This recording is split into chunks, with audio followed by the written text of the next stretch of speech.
as you're bringing in technology, it has to be suitable to the existing framework that we have, so that you're not bringing in very sophisticated technology that pushes out the smallholder farmer. And so my question is, where is the farmer? Where is farmer's voice? Yeah. What is the governance system within the cooperatives? How do we, reawaken the cooperatives and the SACCOs that support agriculture? So I think much as we are talking about the technical and the economic priorities, we must not forget the governance. We must not forget the social accountability, the citizen voice and role, because that's Article 1. And really the sustainability of development is that citizens are at the center of development. Development with the people, by the people, for the people. And government serves the citizen. Yeah. On the cannabis issue, of course, we want to maximize revenue streams. But we must remember that Kenya's problems are not just economic.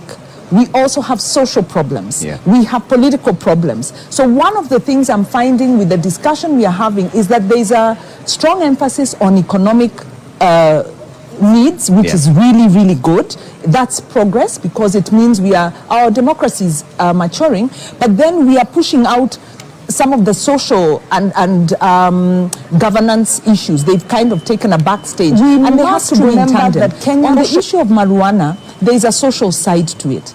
Number one, right now, marijuana is illegal. Bangi is illegal in Kenya. What this means is there's a lot of young people who use the weed that are in prison because of owning or using small amounts of weed. Yeah. There are recommendations to decriminalize Bangi so that you can deal with that problem, because I think that creates inequality and that fails to deal with, there's a disconnect between the law and the social reality. Yeah. So if we are going to go into marijuana farming commercially, we then need to look at marijuana in terms of its medicinal contribution, but also as a drug, and ask ourselves, how well are we managing our drugs at present? How well are we managing alcohol? How well are we managing tobacco? What are the health impacts of these drugs? Because they are drugs much as they are legalized, and marijuana has different connotations because of the historical context. But the broader question is, what is the social support system? Kenya is quickly developing a drinking problem. Our young people are quickly developing drinking problems. This has been exacerbated by our kind of skewed taxation that we have on alcohol that makes it cheaper for young people to take hard drinks than it is to drink maybe lower levels of alcohol. So we need to talk about social impacts of the decisions we make, economic decisions we make, so that we have a holistic conversation. So my view is we are looking at one aspect but missing the bigger picture. Okay, Asaska, is it a realistic proposal? I find the Roots Party's proposal quite controversial and at the same time interesting. Like, if you ask me personally, I would look at it differently a bit. Yes, there's a social problem around drugs in Kenya. I don't doubt that fact. But if you look just around East Africa, if you look at Rwanda and Uganda, they've legalized the medicinal use of cannabis. And they're making money of it. They're exporting it just like tea or coffee. And they have investors who have come in and they're making money out of it, and that way they're having an alternative revenue stream that is helping develop the country. So I'm not opposed to maybe looking at it differently and having tough guidelines surrounding the production of cannabis. I think it's something maybe we can look at, because but currently we have 10 countries we don't in have Africa. enough regulations to deal with the drugs we have currently. So if we add another one, wouldn't that's that definitely an issue that needs to be addressed fast. And if you remember the late MP of Kibra, he brought the Cannabis Control Bill of 2018. And he had good proposals in there, because it can be used for medicinal value. And if we restrict it, not for recreational purpose, maybe we'll be able to have very strong guidelines that can ensure that the drug cannot be misused. Okay. Nerima? I'm not coming to you last on this for any reason. No. Now, on that one, I like that you've come to me next because I feel I hold the same opinion as Asaska. It's about looking at the differences. It's interesting. It really is. We're thinking outside the box because we have to. We're talking about a population that is majority youth. And not only is it now, it will be for decades to come. And we're talking about a global economy and a global citizen population that will continue to grow. Our health continues to improve, the standards continue to improve. So how are we managing? So things that are going to be key is access to resources, climate change, the environment, and managing pollution as we continue to increase and decrease the number of vehicles or the kind of transport and carbon monoxide going to the environment. So for me, looking at the regulations, if it's for medicinal use, it's very, very helpful for many people who are going through all sorts of long-term illnesses. It is even sometimes prescribed, and it's necessary for them to be able to survive. But then I think what a lot of people are worried about is the misuse of that. And it's the same with all the drugs that we're talking about, like Wanjiru has mentioned. So Prof, jump in.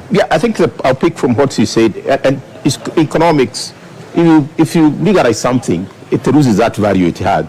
And it doesn't become like a gold, the black gold. But I think that what is important, it's the same with all the drugs that we're talking about, like Wanjiru has mentioned. It has the value in terms of and it doesn't become like a gold, the black gold. What do we do for health and what we do also for food security? So we need to balance that. So we can sell, but not at the expense. I think the first step is to ensure every Kenyan has enough food. That's the first thing. We can still plant flowers. We can plant tea. Tea plays two parts. It plays as an export, it's the same with but also consume. But it's not food really. I cannot have tea and I say I've had lunch. So we think to be careful in that.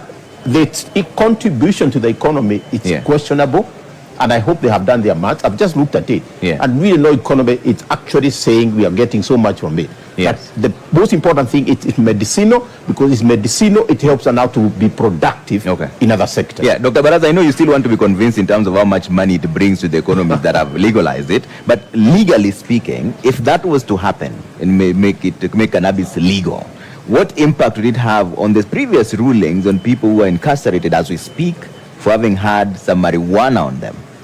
What impact would that create in the judiciary where you've served before?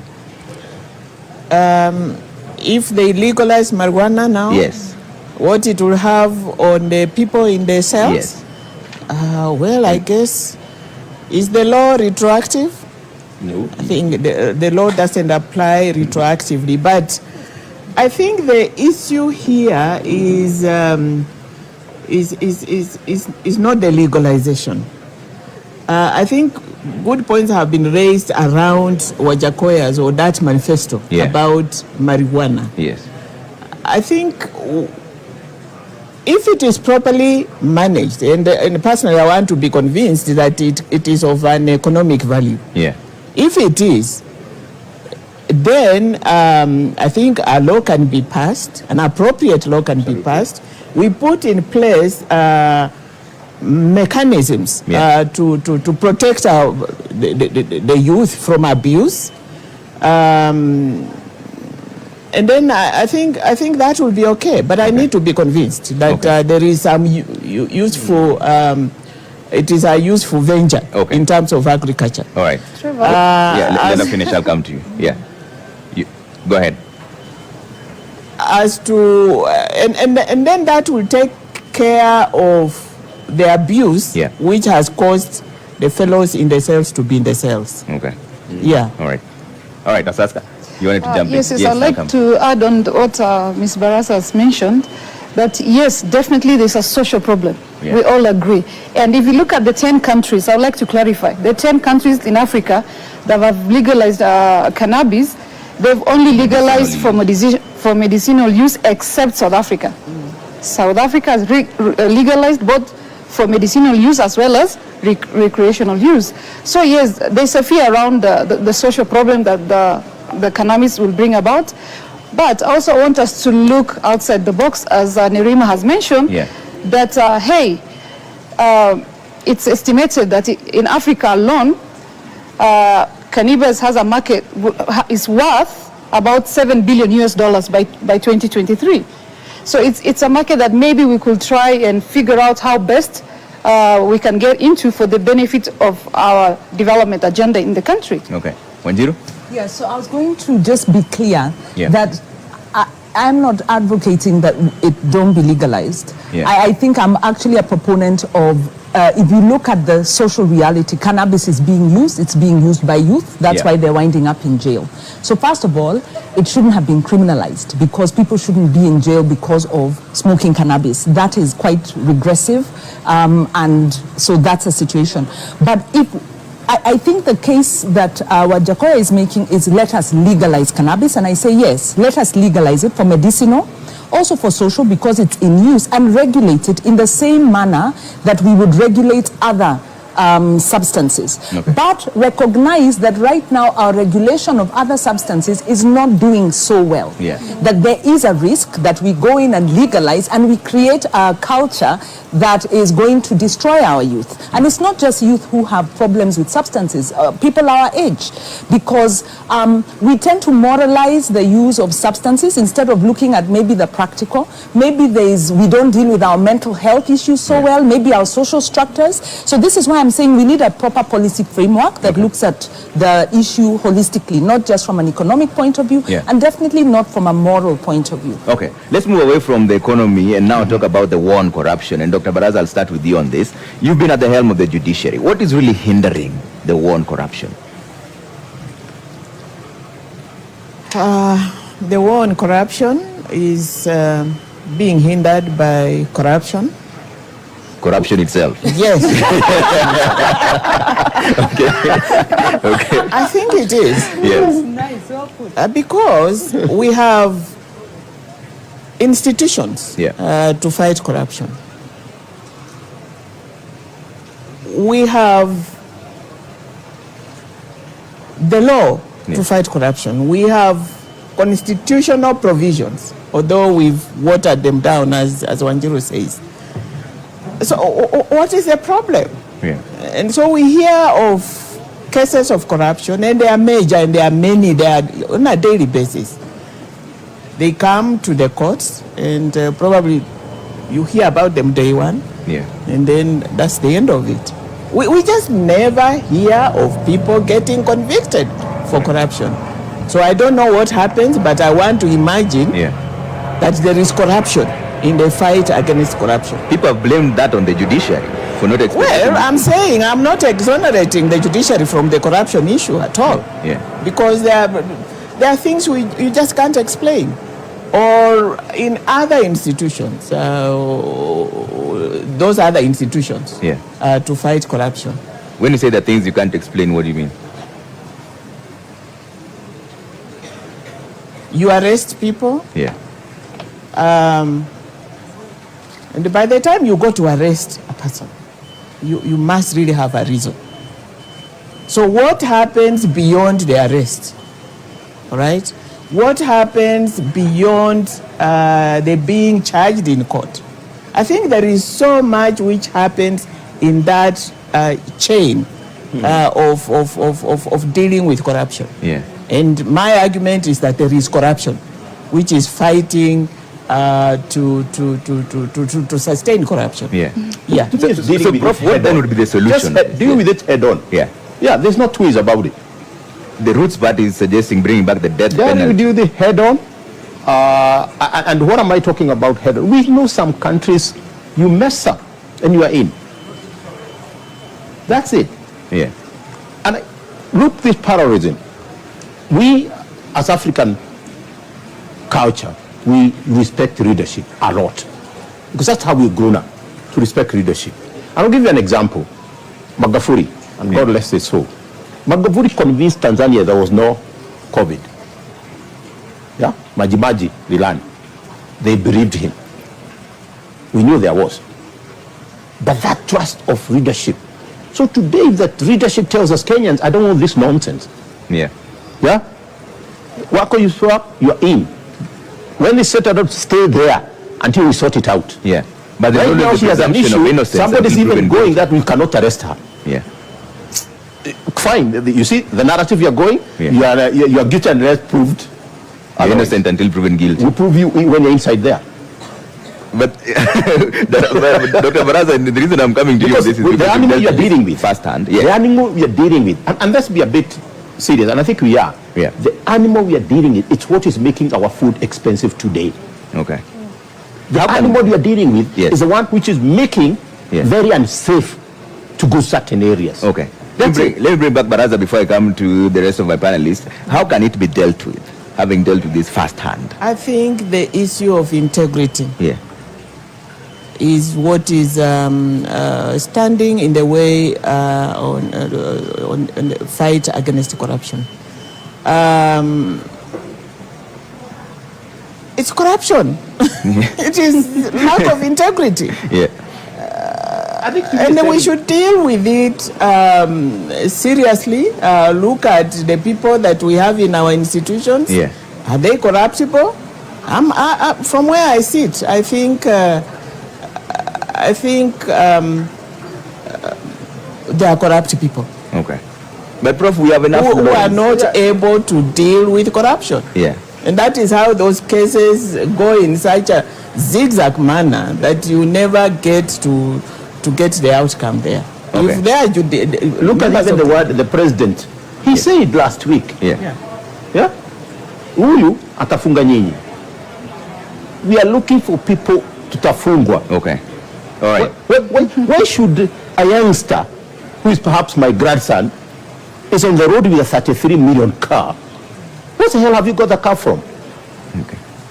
Surely. Even if my father is built, whatever, is that a priority? And I think she's right. It's in our bones. And you know, is something in your bones, you have to go through the cancer process. That's, you have to go through that process. At times we cut it off. Okay. All right. So here, sorry, let me just interject. We watered down chapter 6 of the Constitution. We watered it down because right now I don't understand how people who are facing charges of corruption are the ones seeking the leadership position. How are they ever going to fight corruption? Our devolution, the gem of our Constitution, what is killing devolution is corruption. And they are the same fellows who are benefiting from corruption in those counties. And they are the same ones running for positions of leadership. How are they ever going to fight corruption? I think their main aim is to come and preserve themselves. It is unfortunate we watered down chapter 6, and so we are going to go in circles on this issue of corruption. Okay, Wanjiru, I'll come to you and talk about this, but let's cross over now to Busara Naman, who's standing by. This time it's not you, Prof. Busara Naman is standing by with the security situation at the Catholic University of Eastern Africa, where this multimedia broadcast is coming to you live. Busara? Na mtazamaji, moja kwa moja tuangazie swala zima la usalama katika chuo hiki ambapo mdahalo unafanyika, na kwa mengi zaidi tunaungana na mkuu wa kitengo cha usalama. Moja kwa moja ningependa ukaribie na uanze kwa kujitambulisha alafu tuendelee. Kwa majina naitwa Benjamin Mwanzi, Sub County Police Commander Lang'ata. Na ningependa utueleze, je, ni mikakati gani ambayo mmeweka kuhakikisha kwamba tuko salama, na je tusiwe na wasiwasi? Nataka kuhakikisha wa Kenya na watu wote ambao wamefika pande hii ya kwamba usalama uko sawa sawa. We have made the necessary arrangements. Tumekuwa hapa since the governor's debate, and since then we have been scaling up security.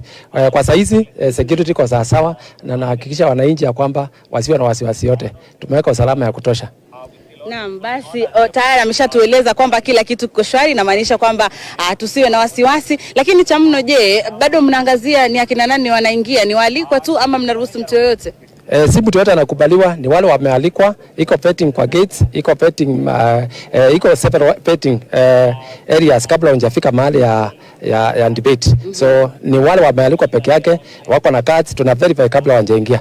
So watu wasikuje isipokuwa wale wamealikwa, na tunaomba wale wamealikwa nao wakuje, na wale watu walitupea wakasema wao ndio wataandamana nao, wasiongeze watu wengine zaidi kwa sababu ya the logistics ambazo tumeweka huko ndani. Naam. Bila shaka mtazamaji, huyo ni Benjamin Mwanthi, ni OCPD wa Lang'ata ambaye anatujuza mengi kuhusiana na shughuli nzima ya usalama katika eneo hili, na kama alivyosema kila kitu kiko shwari. Kwa hivyo mtazamaji, kama uko nyumbani endelea kutazama kwenye runinga yako, kama uko na radio sikiliza, kama uko na bundles basi angalia mtandaoni mtazamaji, uweze kujionea yote yanayojiri katika mdahalo wa leo wa wagombea wenza. Kufikia hapo narudisha upande mwingine wa studio kwako Trevor. Asante sana Busara Naman, kila kitu kiko shwari. Kiswahili. Wanjiru, let me bring you back into this. You've been dealing with this issue of corruption for the longest time now. What are the best options of dealing with it? Great, yes. As an institution, we deal with social accountability, which is really strengthening citizen voice for accountability. Corruption proper, you're looking at abuse of office and you know, the penalties and the kind of remedies you have on that. And how do we deal with the problem of corruption? First of all is to recognize that, as Prof has said, as Daktari has said, it's become a part of our culture. In 2015, I think it was, the Aga Khan University published a study on youth perceptions and expectations, and youth said it doesn't matter how you make your money, as long as you make your money, and corruption's not a big deal. So if you're going to talk about prudent use of public resources to youth, it's not going to resonate because the interest is to make money by any means. We become very consumerist. Our value system is about consumption, and it's about acquiring money so that I can consume, like Prof is saying, enjoy a big car, the soft life. So one, we need to deal with the culture. The other thing, of course, it's about leadership, and it is about Chapter 6. And so we are looking for a political party that is serious about Chapter 6, that's making some good, strong recommendations and have a track record on delivery.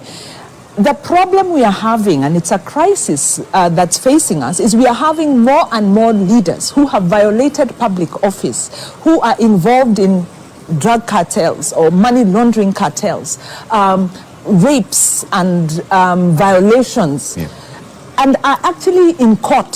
Sometimes it's rumors, sometimes they're even in court, and they're able to get into public office. And as Daktari has said, what will they do once in office? They will water down the law. So we are caught in a cycle. So it's a vicious cycle. It's a vicious cycle, but we must give ourselves some opportunity for hope. Number one, as we go to vote, Kenyans must refuse to vote for leaders who are implicated in corruption or other forms of abuse of public office, socially. Number two, we need to align with leaders who have expressed their interest and have a track record in fighting corruption. And then also in our own... Wanjiru, hold that thought in just a bit. There's an important process that's coming through. This time it's not Prof again, it's you, interruptions coming through. We are equal. So at least now you're even. Nimrod Tabu is standing by with the balloting process. It's an important process, and he'll explain why. Nimrod? Asante sana Trevor Mbija kutoka studio nyingine. Hapa tuko katika sehemu moja muhimu, na kama unavyoona ninao wagombea wenza wawili ambao tayari washafika tayari kwa mdahalo wa leo. Bi Justina Wamae hapa na Bi Ruth Mutua tayari kuanzisha kipenga chetu cha mdahalo wa leo. Lakini kazi iliyoko hapa ni kazi fupi ndogo ya moja kwa moja kuweza kumchagua yule atakayeingia jukwani wa kwanza, yule atakayerushiwa maswali ya kwanza na kujieleza wa kwanza. Kwa hivyo Bi Ruth na Bi Justina, ningewaomba tu kwa wepesi tu kila mmoja aweze kuchukua karatasi yake ambayo ni kura, halafu moja kwa moja tuweze kuzionyesha kwenye mpiga picha. Moja kwa moja mwaweza kufanya hivyo, maana nishawapa kibali. Ameanza Bi Justina, akafuatia Bi Ruth. Moja kwa moja kuweza kufungua tuweze kujua. Haya basi, ni kama unavyoona upande wangu wa kushoto, nambari wa kwanza atakaye anaingia jukwani si mwingine ila Bi Justina, wa pili atafuatia ni Bi Ruth. Na moja kwa moja basi niwaeleze kwa kifupi tu, kwa kuwa yule anaingia kwanza anaingia sehemu ya kushoto kuangalia wale wageni walioko mbele yetu. Kwa hivyo ni shughuli tu ya moja kwa moja kuingia na kuweza kuanza kusubiri mdahalo kuweza kuanza rasmi. Asanteni sana na natakia kila laheri. Asante. All right, asante sana Nimrod Tabu. That's Nimrod Tabu during the balloting process. Now that's an important process because now we know Justina Wamae of the Roots Party is taken number 1 and Ruth Mutua is number 2. What that means is Justina will be the first one to make her opening remarks and also the first one to make her closing remarks. That's the reason why the balloting process is important, so that we align on who goes first, right? Yeah, you're finishing your thoughts on recommendations of dealing with corruption. How to deal with this monster of corruption. Number one is implement the law, because there are provisions. We need transparency. We need to know who the beneficial owners of public-sponsored projects are when you have private sector working with governments, because what we are having is government officials enriching themselves through public schemes. So beneficial ownership, we need transparency, disclosure of the contracts. We are in court over the SGR. There is also a case on the Nairobi Expressway and many other. So we need to enforce the law. We also need to revisit our civic education, because how did we manage to overthrow the dictatorial, authoritarian Moi regime? There was a lot of civic education done in the 90s to ensure citizens owned their democracy and, were pushing for a democratic dispensation. Unfortunately, after the NAC administration came into office, we continued with civic education, but we lost the tempo. And under the Jubilee administration, there's been no civic education at all. So citizens are really not in step with our governance structure, which is becoming more and more sophisticated. So we need to go back to civic education, look at countries that have transformed their culture. And I remember, Prof, when you were at the Vision 2030 talking to us about some of the examples and how you do education at the family level, you do it at the community level to promote leadership and good values. Again, I have to disrupt you one moment now. I'll come back to Nedima and now she has 3 against 2. We're taking a quick break here. When we come back, debate 1 will be taking place right after this break, all right?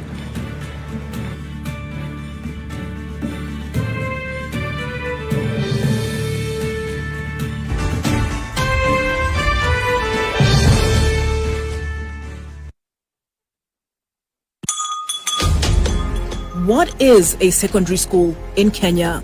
It ranges from 106 high-cost national schools educating 3% of the learners, where you find ultra-modern libraries and laboratories, the most experienced principals and teachers, and the best teacher-student ratios. To 7,019, some barely established, understaffed, lacking basic facilities, sub-county schools, educating over 60% of learners.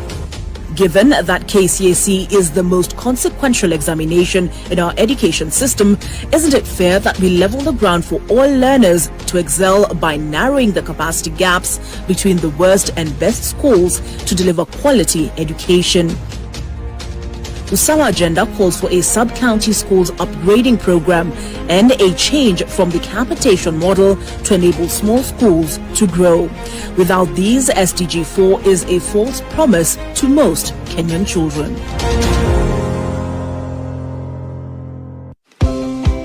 Karibu Cam. By offering market linkages, networking opportunities, and technical assistance, Kenya Association of Manufacturers assists its members to grow and scale up their businesses. Join us and let us work together to grow the manufacturing sector. Becoming a CAM member is as easy as 1, 2, 3.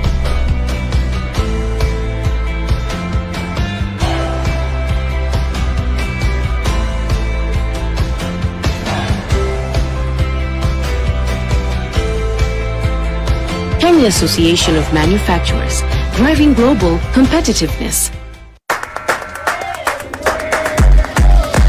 Najivunia sana kwa Mkenya kwa sababu ni nchi ya amani. Naweza tembea Kenya yote bila kusumbuliwa. Kenya is one country that is most admired because of marathon runners.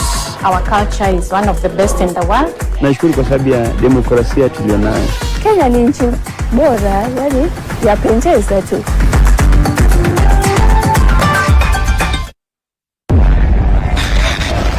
Hate, demonize, and divide.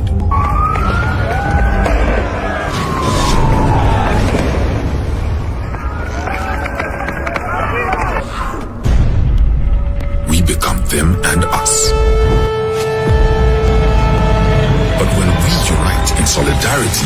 Tumechoka na mauaji ya kiolela yanayofanyika katika mitaa yetu duni. Compassion and respect, our actions become more powerful.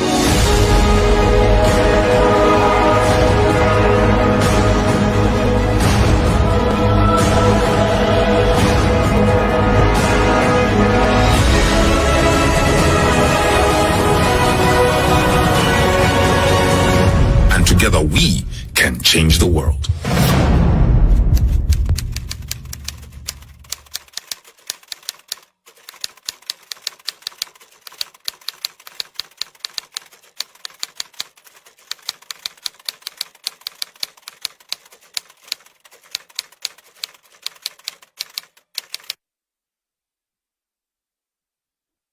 My queer experience can be summarized in a nutshell as one of transformation.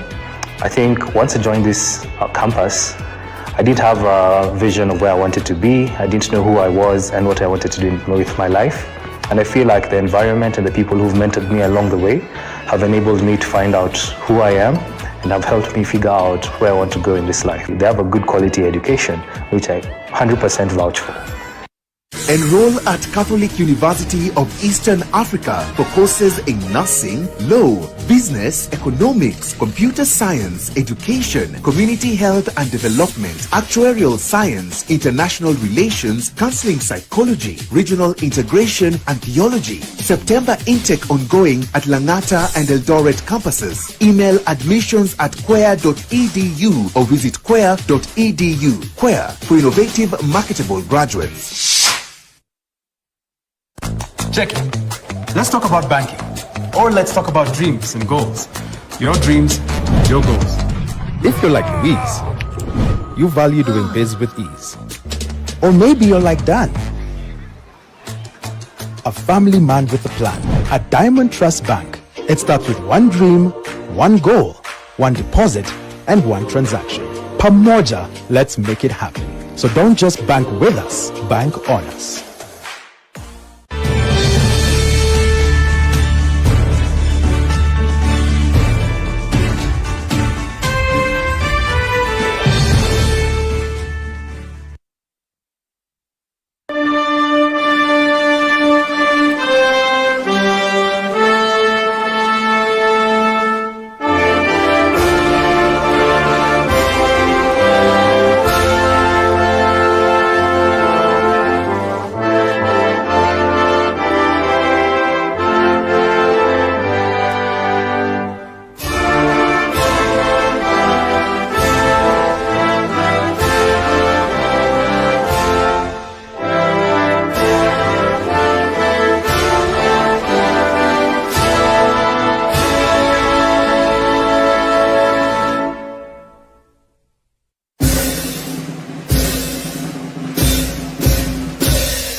Good evening and welcome to the Pope Paul VI Learning Resource Center at the Catholic University of Eastern Africa in Nairobi.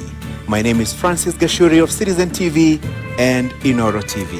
Na jina langu ni Zubeida Kome kutoka kituo cha KTN News. Karibuni popote pale mnapotupokea katika mjadala huu kati ya wagombeaji wenza wa kiti cha urais katika uchaguzi ujao wa mwezi Agosti. This is the first of two debates involving running mates of the four candidates cleared to run for president.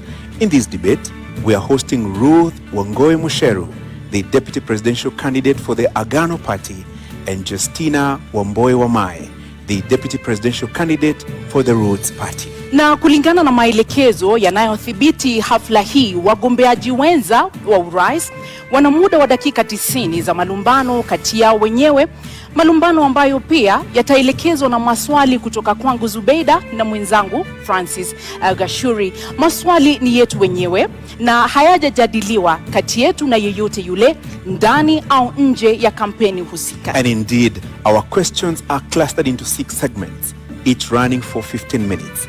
As per our debate rules, each candidate has 2 minutes to make an opening statement, 2 minutes to answer a question, and 60 seconds for a rebuttal. The topics have carefully been selected through a thorough assessment of sentiments over Kenyans across the country. Naam, maelekezo yetu pia yanashauri na kuwataka wagombeaji wote kuendeleza mjadala huu kwa lugha, nia na njia zinazohifadhi heshima kati yao, kati yetu hapa na hata kwa watazamaji wanaofuatilia matangazo haya mbashara.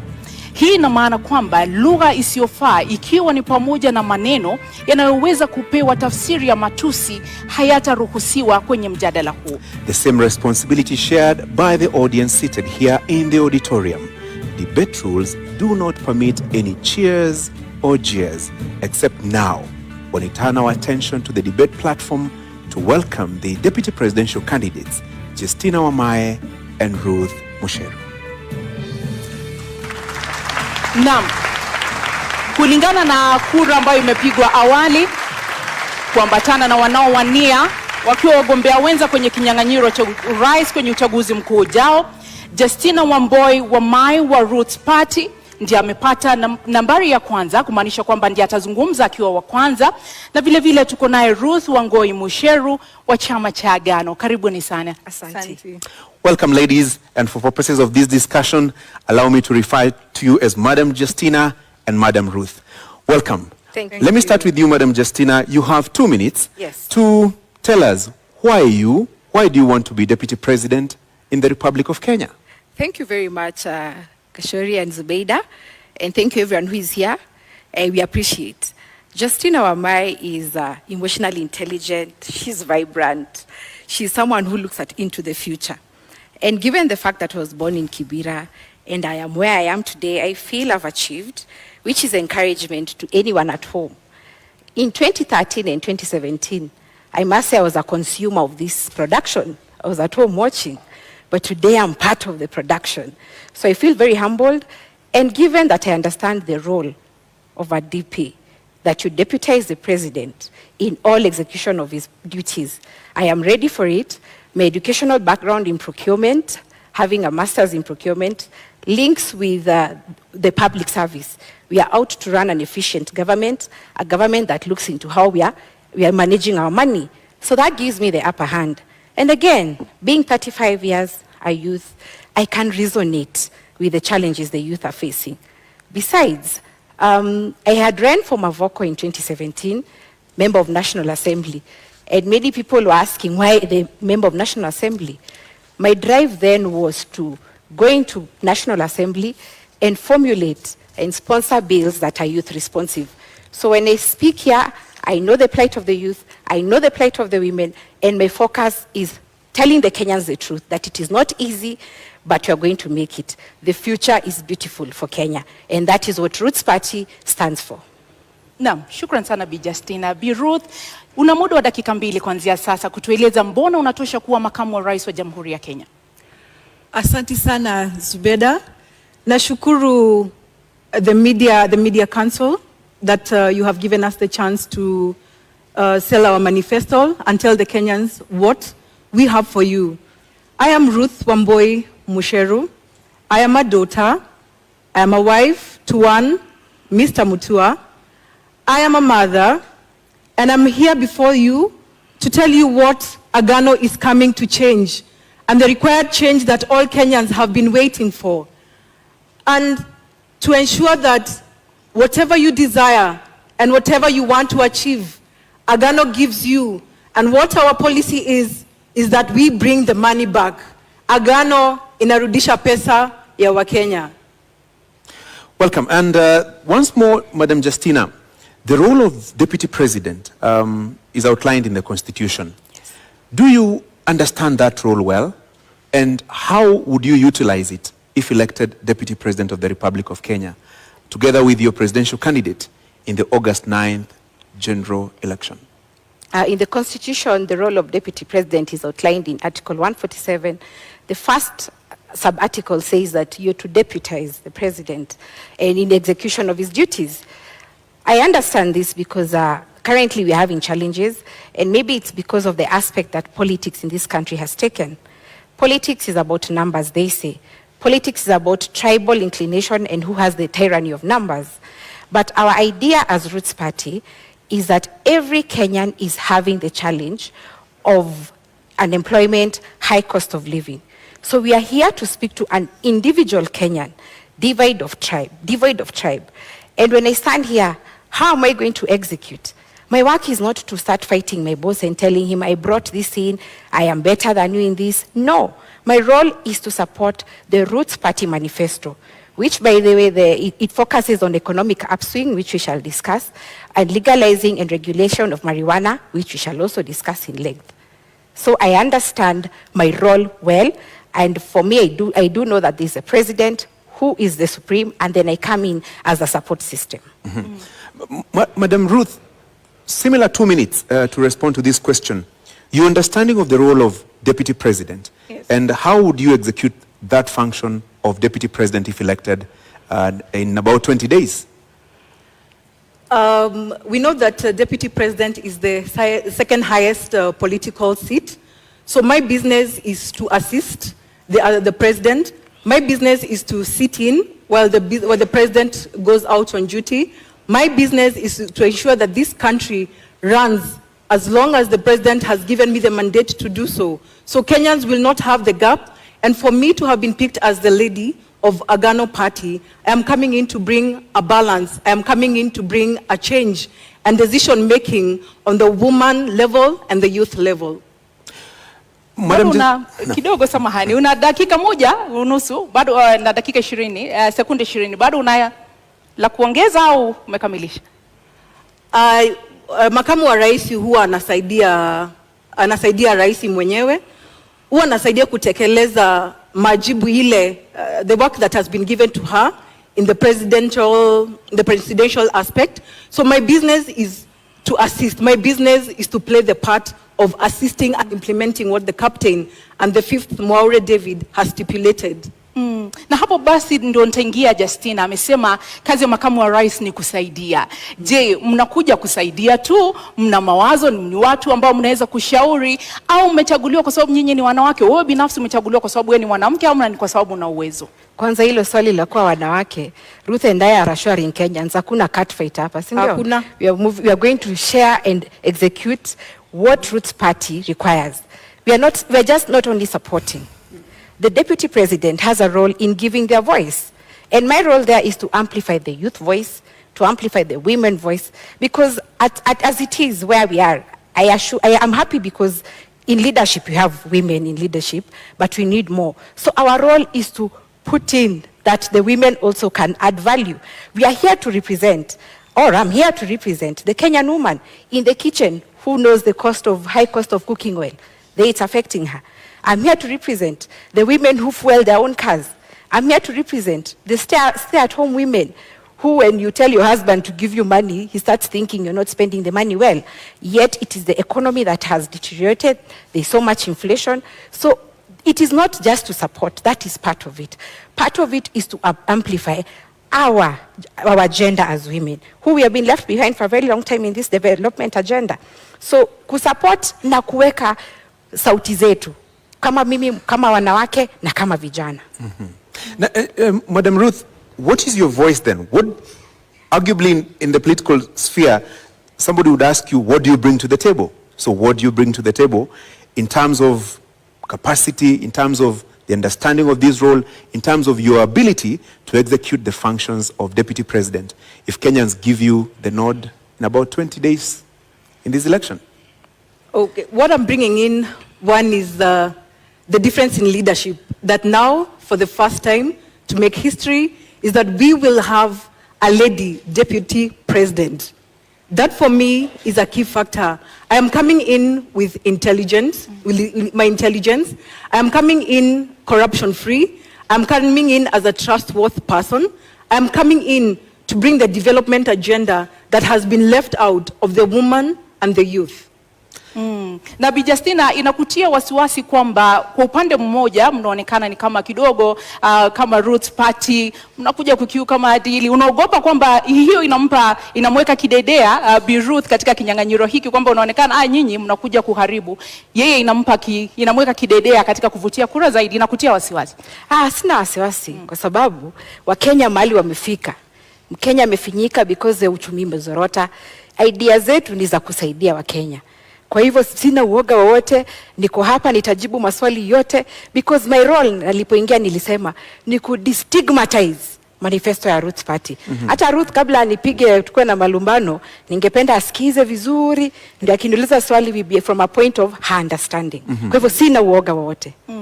Na unaposema, nikupe dakika nyingine moja, unaposema hauna uoga wowote, awali nimesikia ukizungumza kuhusu tyranny of numbers. Nyinyi wawili yaonekana ni wageni katika ulingo wa siasa. Hauoni kana kwamba kuwa wageni kule kuna wapa ile disadvantage mkilinganisha na wale ambao pia wanagombea wadhifa huu wa kuwa naibu rais? Nyinyi ni wageni kwenye ulingo wa siasa. Ndio, naweza kuwa mimi ni mgeni, lakini mgeni huja na heri njema. Miaka 30 tunaobishana nao wamekuwa kwenye siasa. Tyranny of numbers imetumika kila saa kusema watu wetu. Lakini kama iko sahi, ni kila Mkenya awaze ajiulize, hawa viongozi ama hii serikali inanifaidi aje kibinafsi? Kwa hivyo mimi na Roots Party tunaleta mind shift, change of mindset. Mkenya akuwe selfish kivyake, aseme ingawaje kabila langu liko uongozini sijasaidika, lakini hawa hata kama sio kabila langu wako na agenda na wanataka kupeleka Kenya mbele. So I'm not scared in any way. Anakutisha Ruth? Anakutisha Justina? Not at all, not at all. Tuko hapa kuleta mabadiliko ile Wakenya wanatarajia. So we are coming in to bring the change. Hii ni uongozi mpya. We are not frightened with the fact that there is tyranny of numbers. Those are numbers.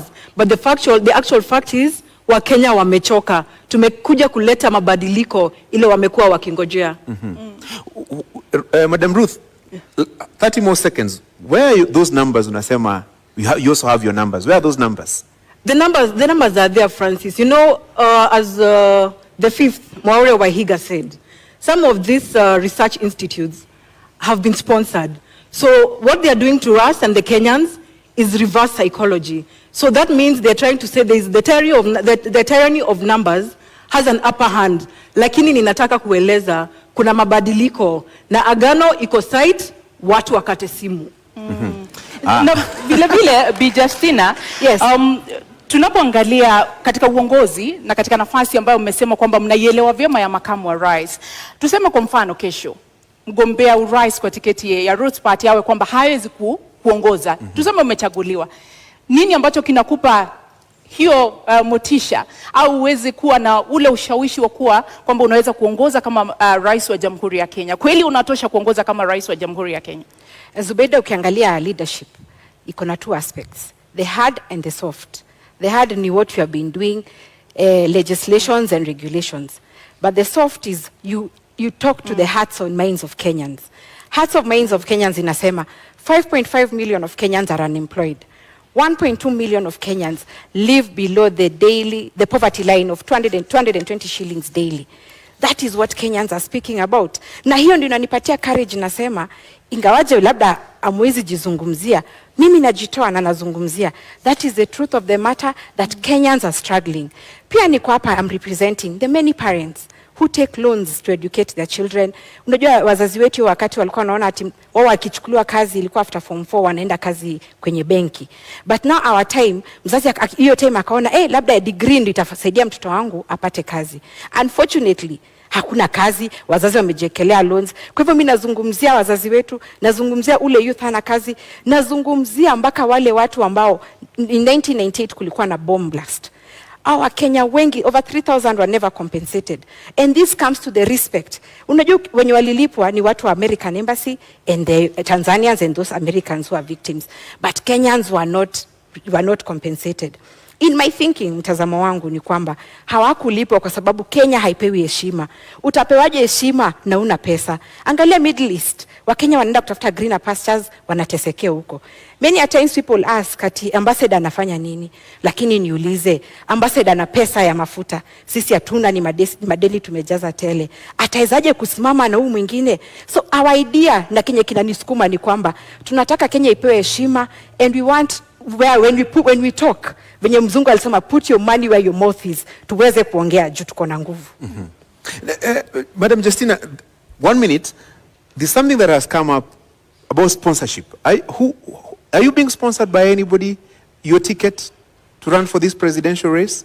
No, we are not being sponsored. And this is a question I'm posing. Where should we have the best ideas than the sponsoree, if that's the question? Our idea is unique, we are fresh, we are new, we are not being sponsored. The challenge we are facing is that when we say that this one is doing well, people say we are being sponsored by the other. When we say we anafanya vizuri, tunasema si hivyo. But the politics you are pushing right now is that politics you are doing. Politics is about amplifying the voices of Kenyans, giving different interest groups their voices. Na mwenye anashinda tunampa heshima. So we are not being sponsored by anybody. We are here mpaka mwisho. Ruth, where do you get the impression that they are being sponsored by anyone? Clearly, wanakatata kutupatia even our own marks. In school, even the student who has 0, wanarudishiwa karatasi yake na scorecard. Lakini sasa our research institutes wamekuwa sponsored, wanatoa huyu mtoto mmoja, which I seriously think that ni kupunguza, wanapunguza namba zetu. Probably we could be a threat because Kenyans are tired. They want new leadership. Na haswa iwapo hampati ufadhili au msukumo kutoka kwa mtu yeyote, haswa nani anafadhili kampeni zenu kama Roots Party? Our mode of campaign ni kama ile ilitumika na PM wa India, Modi. Wakenya wamechoka in a way, they tell us come to Nakuru. Tunawaambia hatuna pesa. Someone tells you end of fuel kwa petrol station yangu, ama wanajiunga wenye petrol station, fuel there. Mwingine lala in my hotel, I'll give you food. Bora mkuje Nakuru muongeleshe watu. That is our mode of campaign. And by the way, hakuna pesa si tumeibia Mkenya. And that is what hiyo kasumba tunataka kubadilisha. Kenyans, I blame you for poor leadership. Because kila sasa ya siasa watu wanasemanga kameiva tunakafunga, because mwanasiasa akikuja you want to be given something. Hiyo ndio ina motivate wanasiasa kuiba, wakiingia ndani they recoup, there's return on investment. Haizi ekelea pesa yake hapo alafu afikiria ati unakula freely. No wonder we have bad leadership. Kwa hivyo wewe Mkenya ukiona watu wanakuja campaign, usituchukie juu hatuna kitu. Sisi tuko na idea ya kupeleka Kenya mbele. In the next 5 years tukiwa kwenye kiti, mtakuwa mnatupatia pesa ya campaign. Na labda ni kuongeza dakika moja, je, Roots Party inakuja kuharibu kura ya vijana na kuharibu vijana? Naweza sema nobody owns anyone's vote. Our role hapa ni kuambia wa Kenya that there is alternative. Si kila siku hiyo 30 years mmeambiwa ati tunafanya hivi. No, ours is to give alternative. No one owns any vote. Na Mkenya usiogope kupigia Roots Party kura ati because wewe ni wa nani. And there's also another question. Kenyans are saying you should have started earlier. Let me say this. Official campaign period began on May 29th, 2022. So hakuna mapema tungekuja because we follow the law. Number 2, we have not yet gone into election. So you can vote for Roots Party, usiogope ati jueni wa mtu mwingine. And finally, wa Kenya, kuambiwa that you're owned by someone is negating on our gains on democracy. This debate here has to achieve the purpose. The purpose is to convert the many Kenyans who we never find during the campaign trail, lakini wako kazini. So musikize na tuendelee pamoja. Bi Ruth, labda kuambatanisha na hilo, mmeonekana kutoridhika sana na yale ambayo yanaendeshwa na Roots Party. Mna wasiwasi eti kwamba wanakuja kuharibu vijana, kwa nini? Tuseme ukweli. Marijuana, bangi, we say it is illegal. Sasa hii sera wanakuja kuuza, tunangoja kusikia venye wataweza kutuzia sisi wenyewe.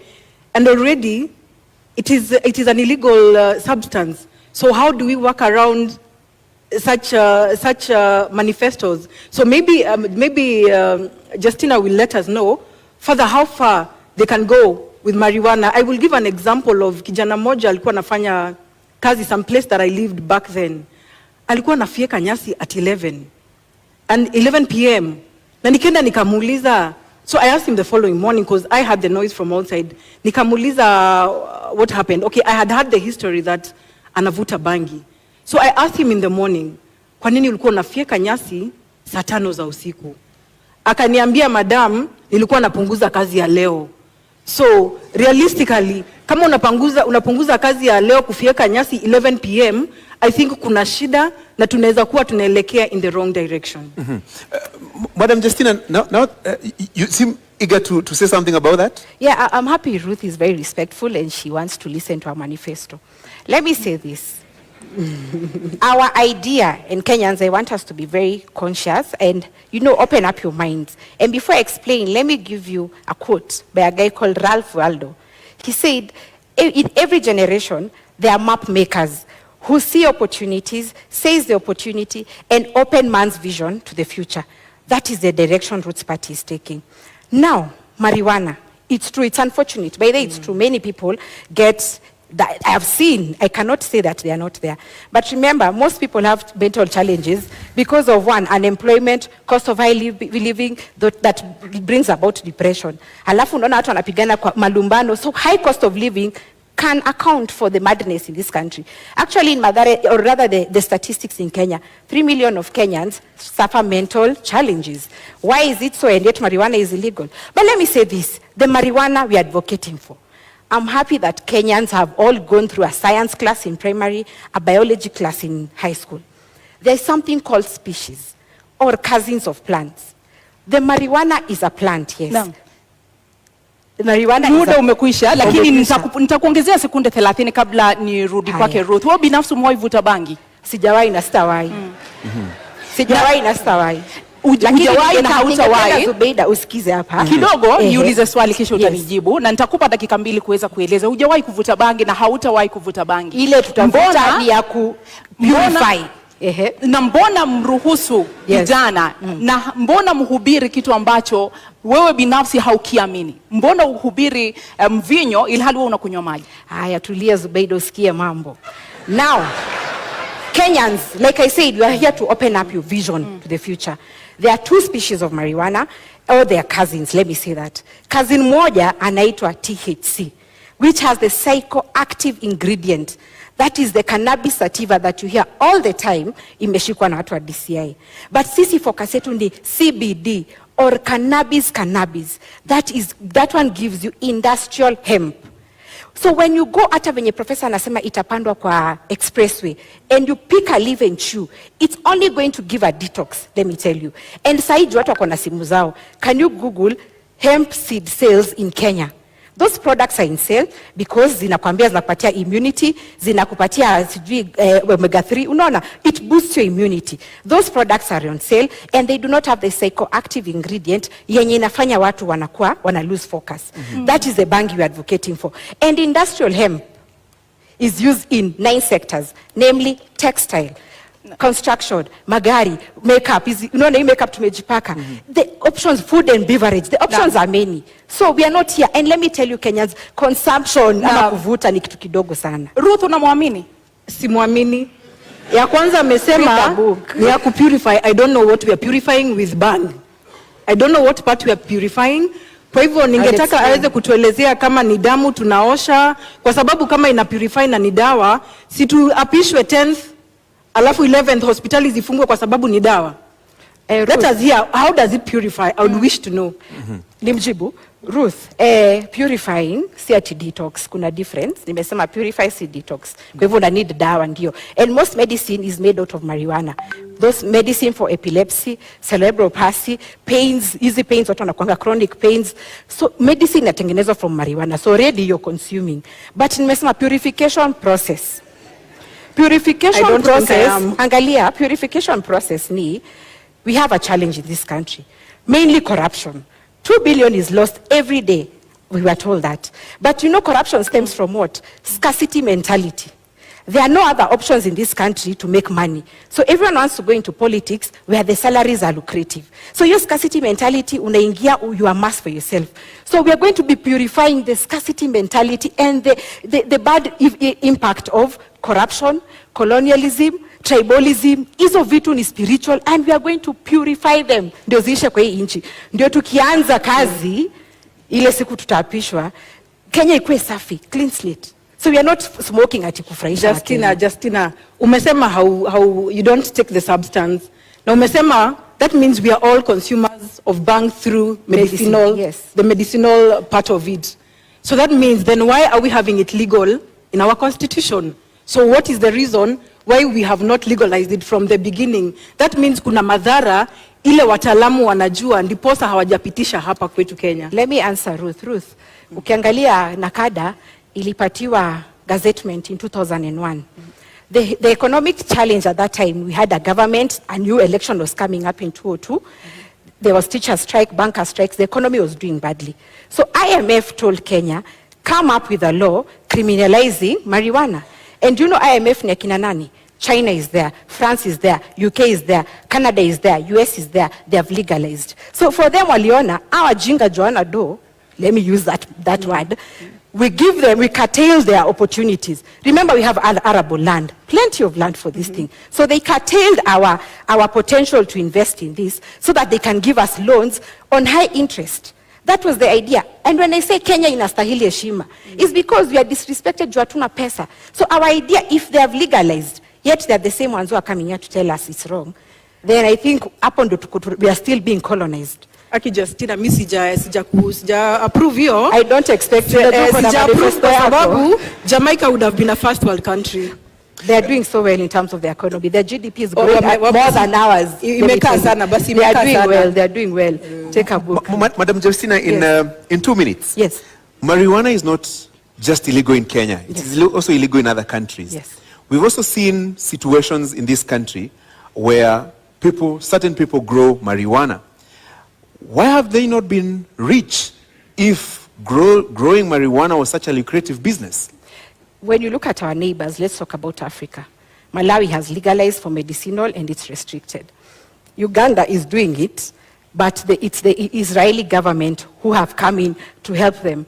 As it is with their loan, Uganda was about to go the Sri Lanka way. So Uganda went to Israel, their land is rocky. So they came here and they were located in Uganda, 500,000 acres in terms of a bilateral agreement, and they are reaping returns from that. So the other countries, they have done it. Why not us? Why not us? Why should we not do it? That is my question. And like I said, our role is to open the vision, Kenyan's vision into the future. Marijuana is versatile. I said it is used in 9 sectors. Food, beverage, medicine, construction, textile, makeup, easy fiber za gari. A headlight today, ukigongewa headlight yako, goes for 27,000 for those who own cars. But you know why? Because the demand is in Kenya, but the supply iko China. So of course the forces of demand are in place, na ndo maana inakuwa costly. And I'll say this, there is this governor of Minnesota, he was called Jesse Ventura. Jesse Ventura was in wrestling a while back. But why he was fighting for legalization of marijuana in Minnesota was because after 41 years of marriage, his wife suffered epilepsy. And he was pushing because when he took her to South Carolina, she got well. So the idea is do not control the supply, control the demand by making sure it's going into the 9 sectors that you have said and for export. That is our idea. Madam Ruth, I can see disbelief all over your face. I still do not agree to all this theory. Na ndiposa naambia wa Kenya, kateni simu, agano iko side. This is not practical. The law tells us clearly that it is illegal to have bang. So how else, na amesema, na yeye mwenyewe alisema ama amesema sahi, that they will smoke bang on the 10th. I'm looking for a happy mother. I am a mother. Ruth, I'm looking for a happy mother CBD, that will, no, I am looking, allow me to answer. I'm looking for a happy mother who will attest that mtoto wake amevuta bangi and they are okay. Yeye mwenyewe pia najua ni mama. Nataka kujua, atakubali mtoto wake avute bangi on that 10th. Because for me, I don't think I would allow my children to take it up, nor my sisters and brothers. Good question. And I'm going to answer this question to you and Kenyans as Mama Wambui. I said open up your minds, dear Kenyans. The marijuana we are advocating for is industrial hemp I think I gave the clarification, not THC. So Ruth, stop belaboring this idea that you are smoking. It is not for consumption.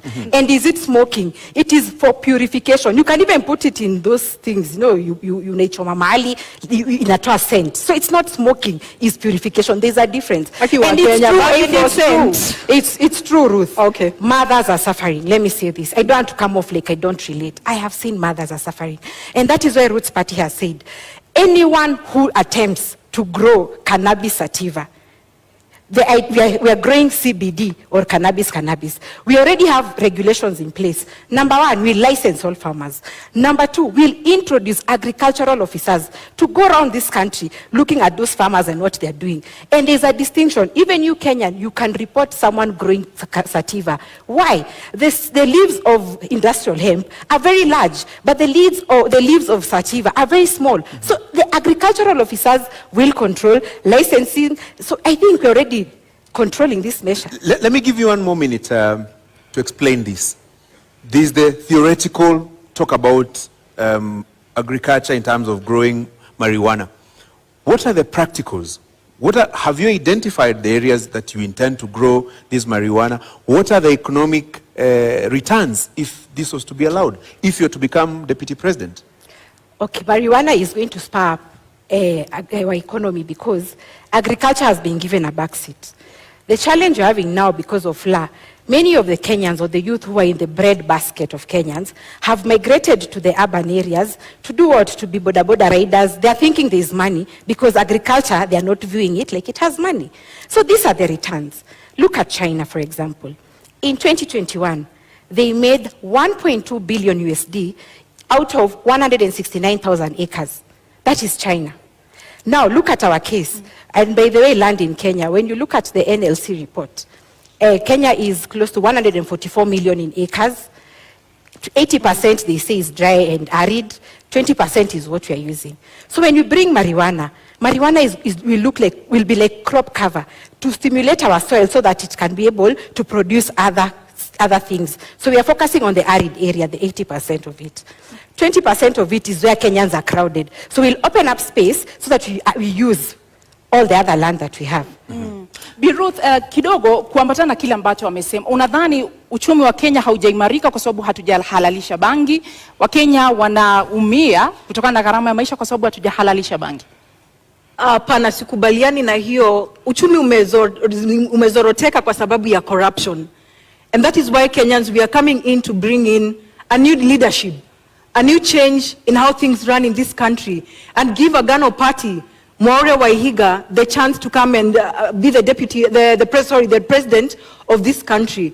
Corruption has eaten us up. In every corner of each sector, corruption has eaten us up. It's not that we do not have bangi, lakini corruption imetukula sisi wenyewe. We have eaten ourselves up, and a few of us know ourselves. So we are going to deal with that. Let me add something quickly. Okay, when you look at private businesses, they look at what is our competitive edge. How can we be ahead of our competitors? So it's not that uchumi imeharibika because of no legalization of banking. Of course, I agree with Ruth, corruption should be blamed.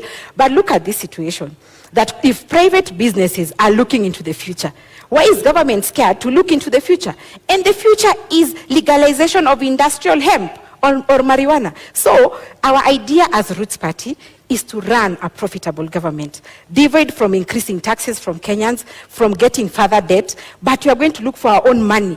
Our own money will come from legalizing a regulation of marijuana. Case in time, a pilot study will be Kulalu Galana, the 1 million acre project. Iyo iko 1 million, that is times 5 of what China got in 2021. So we'll have 6 billion USD. You can do the math in Kenyan shillings. That money is money that will be used to pay teachers, pay the civil service, increase their salaries in trenches. So for us, tunaangalia competitive edge, what private businesses do. Niulize Justina swali kidogo. Kuna kuanga na employee incentives. Ukifanya kazi kwa bakery, huwa wakati mwingine unapatiwa mkate uende nayo nyumbani.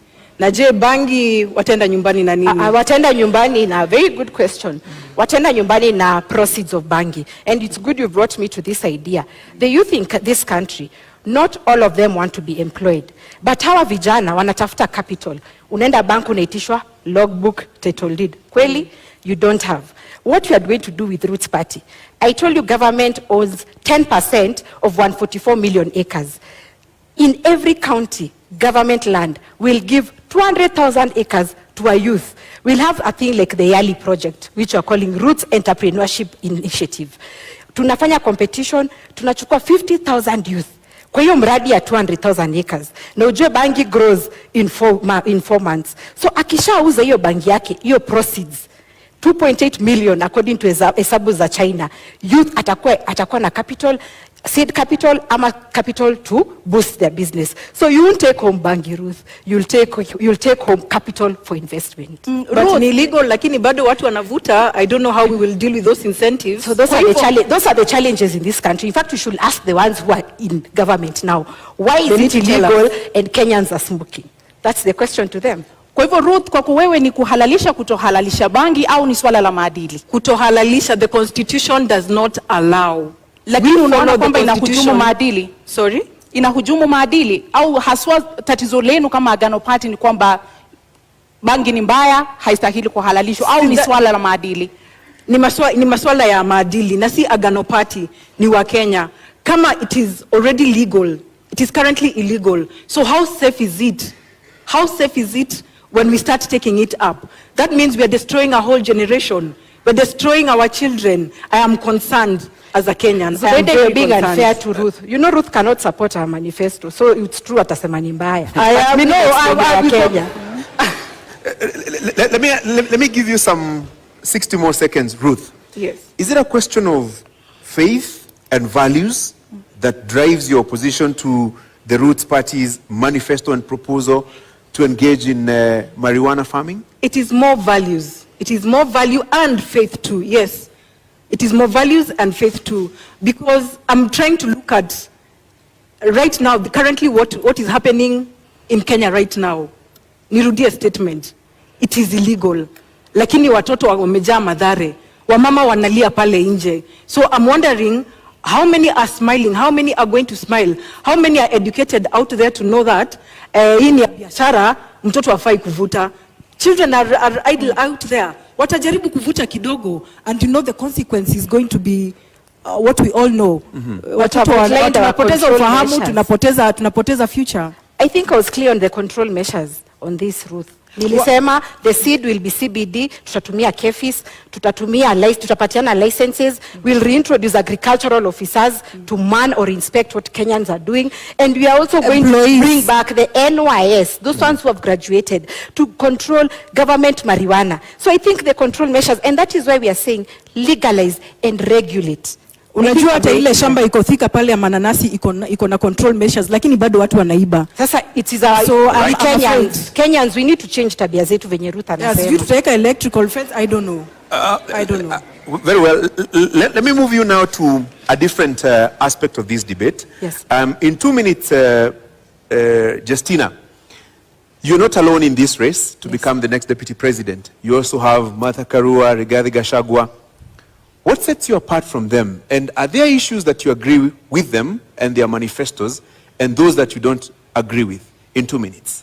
Let me first say I respect the ones you've mentioned, because I remember 30 years ago, I was a young girl, they've been in politics. So being on the same ballot paper with them is very humbling. And there are strides they have made, fighting for democracy of this country. So I respect that. But what sets us apart is that 30 years they have been there. They have been telling us the same narrative which they're telling us now. They are not responsive to the youth of this country. Youth whose parents took out loans to educate them, and they're still living at home because they're unemployed. What sets me apart is because I can relate to the youth of this country who know that unasoma na hakuna kazi. That is number one. Number two, I can relate to the businessmen. Maybe them they're in government, they've been in leadership. That is where they draw their salary. But I relate to a businessman, like from where I work now. We're into excavation and supply of building materials. And Kashori, I can tell you, business is down. Why? Increase of cement, chuma zimepanda bei, Kenyans do not have purchasing power to build a house. And that business is very satisfying. Because you know our role is what? We are the first stroke of paint. When you want to build your house, sindo tunatoa cotton. But it saddens me that Kenyans cannot afford. They are not building, and neither are they affording to pay rent. So that is what sets me apart. I know that what we need now is policies and leadership that is responsive to the plight of Kenyans. Madam Ruth, same question to you. This is it's a political competition. You're not in the race alone. Yes. What would you use to convince the Kenyan voters, to elect you as the next deputy president and not your competitors, Rigathi Gachagua, Martha Karua, and in this case, Justina Wamai? Let's first talk about the other two who are not in this debate. Yeah, at least for Justina, we have probably a lot in common because we are new, we are fresh. But our competitors, yes, they have experience, but they have let us down. I have voted for the last 2 decades. I have chosen the same leaders. So I don't see what difference they are coming to bring in, because I feel like some of them are sanitizing the leaders who have been there. We want new blood, we want fresh blood, fresh ideas, so that we gear this country to a different direction. What is this new idea, fresh idea? What does it constitute? Corruption. Our big agenda is corruption. It has eaten us in big ways and in every way. So corruption is our bangi. So that is what we are after. Then the rest will be able to be balanced out. Justina, the same question. What about the larger coalition setup? You know, let's say the Azimio setup, the Kenya Kwanza setup. Do you see any challenge there that would inhibit you from becoming the next deputy president, for example? No, I'm not challenged in any way. Ashori, I told you that Roots Party realizes it is wrong, it is very wrong that 5.5 million of Kenyans are unemployed. 1.2 million of Kenyans are below the poverty line of 220 shillings per day. So these people have been in government. I dare say that they are to blame for our current situation because they never looked into the future when they were there, or the time they've been there. Maybe the future was telling them, legalize marijuana. It's going to set us apart in terms of competitive advantage. They didn't do it. So I'm not scared, because every individual Kenyan, it doesn't matter what tribe you are, what creed or educational background, everyone is suffering. Let me tell you this. Ask a woman who has a salon or a man who has a kinyozi. Do you know boys are saying ati beard gun? It's not a maneno a beard gun. There is no money kukwenda kunyolewa. So Kenyans are lacking. Unaona pesa mkononi, or the purchasing power iko chini. So I'm not scared because I'm amplifying the voices of Kenyans. Right. Bi Ruth, haswa kwa sababu umetaja maadili, umetaja ufisadi. Kwa kuwe unaelewa vipi sura ya 6 ya katiba? Maadili haswa kulingana nawe ni nini kwa dakika 2? Maadili, integrity, kwa maoni yako ni nini haswa? Unaielewa vipi? Maadili kwangu na kwa Agano Party is the intention to be transparent, is the intention to be trustworthy, an intention to be trustworthy to the Kenyans who have employed you. Kwa hivyo pale mimi naona the integrity has been compromised with the current and the past government and our competitors. Kwa hivyo tunaomba Wakenya waweze kutupatia nafasi, kwa kuwa sisi ndio we are ready to be audited, we are clean. So why not give us the chance? We are not threatened by the other pair of competitors because they have been in it. Kenyans have seen, Kenyans know. This is nothing new to us. Ni kubadilisha tu, tunahitaji kubadilisha. And Agano Party is coming in as the option ya kubadilisha. Na kwa nini mnaamini kama Agano Party kwamba Agano Party ndio inakuza maadili na sio Roots Party? Mbona mnaona wao ndio wanahujumu maadili? Maadili hapo ni personal. If I got your question right. Integrity is very personal. For me and the fifth, Maure Wahiga, he's entitled to audit. I'm entitled to audit. Ndiposa tunaweza kusimama mbele ya Wakenya kuambia they trust us with this job. We have nothing to hide. We have no worry on what we need to do. Pale corruption tumesema lazima tutamalizana nayo. Pesa ile iko nje. I believe this is the only party and the governance that is going to bring Kenya back its money. Ile pesa imefichwa pale nje. The development money that has been kept out, that is over 10 trillion. Inaweza lipa deni ya Wakenya in one single day. Zubeda, one single day. Justina, let me get your understanding of Chapter 6 of the Constitution on Leadership and Integrity. 12 years later, what do you think is the challenge in implementing Chapter 6 of the Constitution? Let me say this. I think the judiciary, and I'm sorry to say this, but they are used to impede the Chapter 6.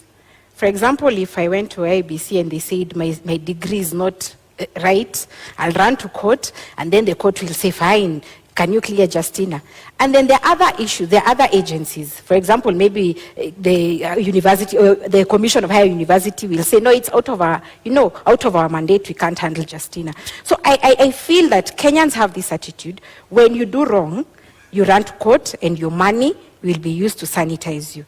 And that is why, as Roots Party, we are saying that if you're corrupt, if you're not doing the right thing, because integrity is focusing on your conscience, do the right thing irrespective of circumstances. So even those in the judicial system who are rotten, they are going to be subjected to what Roots Party is saying, hanging, because you're the ones who are impeding how Kenyans, the aspirations of Kenyans, when they're looking out for leaders who relate to their challenges. And not just leaders, but leaders who are within the Chapter 6 of the Constitution. So integrity is very key. And yeah, we are propelling it. Professor and I have not stolen any money. We've not been in government. We are genuine. And I always tell Kenyans, tupende bure, we don't have anything. Lakini, integrity is key. If we need to go ahead, we have to instill integrity. And let me give this quote because I have time. There is a quote that Mugabe says, how can you tell young people that education is a key, yet you have poor graduates and rich idiots? So the thing is, we have to make sure that the youth, the younger generation, I'm sure right now they're watching because their parents are watching. The younger generation needs to move away from this idea of deals. And our idea, Gashori, means that you shouldn't be my friend to benefit in government. You have your own marijuana. You don't need a deal. You don't need a tender from government because Justina is your friend. Wekele Industrial Hemp yako will pay you according to the market price. Ruth, you've been in this country in the last 12 years. Yes. And you Since understand. I was born. Yes, and you understand Chapter 6 of the Constitution. When you look at it, what do you think has been the major impediment in the implementation of the leadership and integrity chapter of the Constitution? That is lack of will. We have leaders that are not willing to change for this country.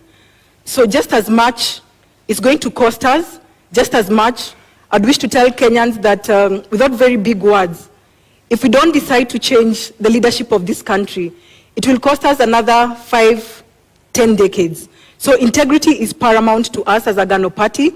We are the clean. We are the only option for Kenyan citizens. Tafadhali mtupatie kura. Tutakuja kuleta mabadiliko. Give us practical examples of how you will deal with corruption and implementation of Chapter 6 of the Constitution, because there's the saying, yes, and there's the doing. Agano Party has a covenant with Kenyans to abide to the constitutional law. And we say, if you do not follow the law will follow you. For us, nobody is above the law. If you have been in corruption, you will face the law. We are not hanging anybody. Na umenielekeza mahali ambapo nilitaka kuelekeza wewe binafsi. Unadhani tutaweza kukabili ufisadi kwa kuwanyonga wale ambao ni watuhumiwa wa ufisadi? Agano Party governance yetu si ya kunyonga, lakini tunaweza, we were able to deal with it in an amicable way following the law. I don't think even kunyonga is in the Constitution. So that means the one wana breach kuvuta bangi na the next wana breach kunyonga watu. Bi Justina, mmesema kwamba mtasitisha katiba mtakapoingia mamlakani. Hasa mtakuwa mkitumia vigezo gani kuhalalisha hukumu ya kuwanyonga wale watuhumiwa ufisadi, namna ambavyo unasema kwamba mtawanyonga? Na tutasema tutasitisha katiba as a whole. Tutasitisha parts. We will suspend parts of the Constitution that are not working. Chapter 6 is not working. Hiyo tutasitisha. Because we need to instill fear in public assets of the public. Let me tell you this. In China, if you're corrupt, you're shot. In UK, if you're corrupt, you're taken to court or you're jailed. In Japan, if you're corrupt, you're so scared, you commit suicide. So why is it that Kenyans are jittery about, we are crying every day, corruption accounts for this loss of money, but when it comes to executions, Kenyans are jittery. We are going to suspend Chapter 6. Go back to the Kenyans and tell them, what do you think about this hanging thing? And let me tell you, they are all very happy. They are saying that corruption is accounting to deaths. Look at the badly done roads like Ngong Road. Ngong Road is badly done, a local contractor, and we are assuming that the money was used as kickbacks and then they had to save some little money, so they didn't give qualities. So when that person dies or someone is in an accident and they die, it's not an issue. When medicine is stolen or medical money is stolen and people die because there is no medicine, it's not an issue. Let me tell you, Kenyans, it's about time we be stand on corruption. Our idea is instilling fear in the minds of Kenyans that public mali ya umma ipewe heshima. Na hukumu ya kunyonga iliharamishwa mapema miaka ya 80. Haswa ni nini, ni kigezo gani ambacho mtatumia kuona kwamba sasa inaweza kufanyika, kwa sababu ni kitu ambacho kimeharamishwa nchini Kenya? Ni kwamba mnaona kuna mapengo, kuna nafasi katika katiba ambayo mtarudisha hukumu hiyo, au haswa utekelezaji utafanyika vipi? Unajua hii katiba, Zubeida, ilikuwa copy and paste. Watu walikimbia huko wanaona ati wazungu wanafanya aje. Na wazungu ama wa China ndio wanakuanga na hizo UN conventions ati human rights issues. Kama kwao they are shooting, where are they curtailing us? And that is why I'm saying Kenya haipewi heshima. We need to be firm on this because sisi ndio tunajua shida zetu. Hakuna mtu wa UN ama nani who are feeling our pain. Sisi wenyewe ndio tunalala njaa, sisi wenyewe ndio tunateseka, hatuna kazi. So we are going to look at it as Kenyans. In fact, katiba kama ingekuwa inafanywa public participation, ingekuwa ingetranslatiwa in all tribes. Mtu asiseme ati because nani amesoma niko sawa. No. Ruth, the last time in this country somebody was hanged, a convict was hanged, was in July 1987.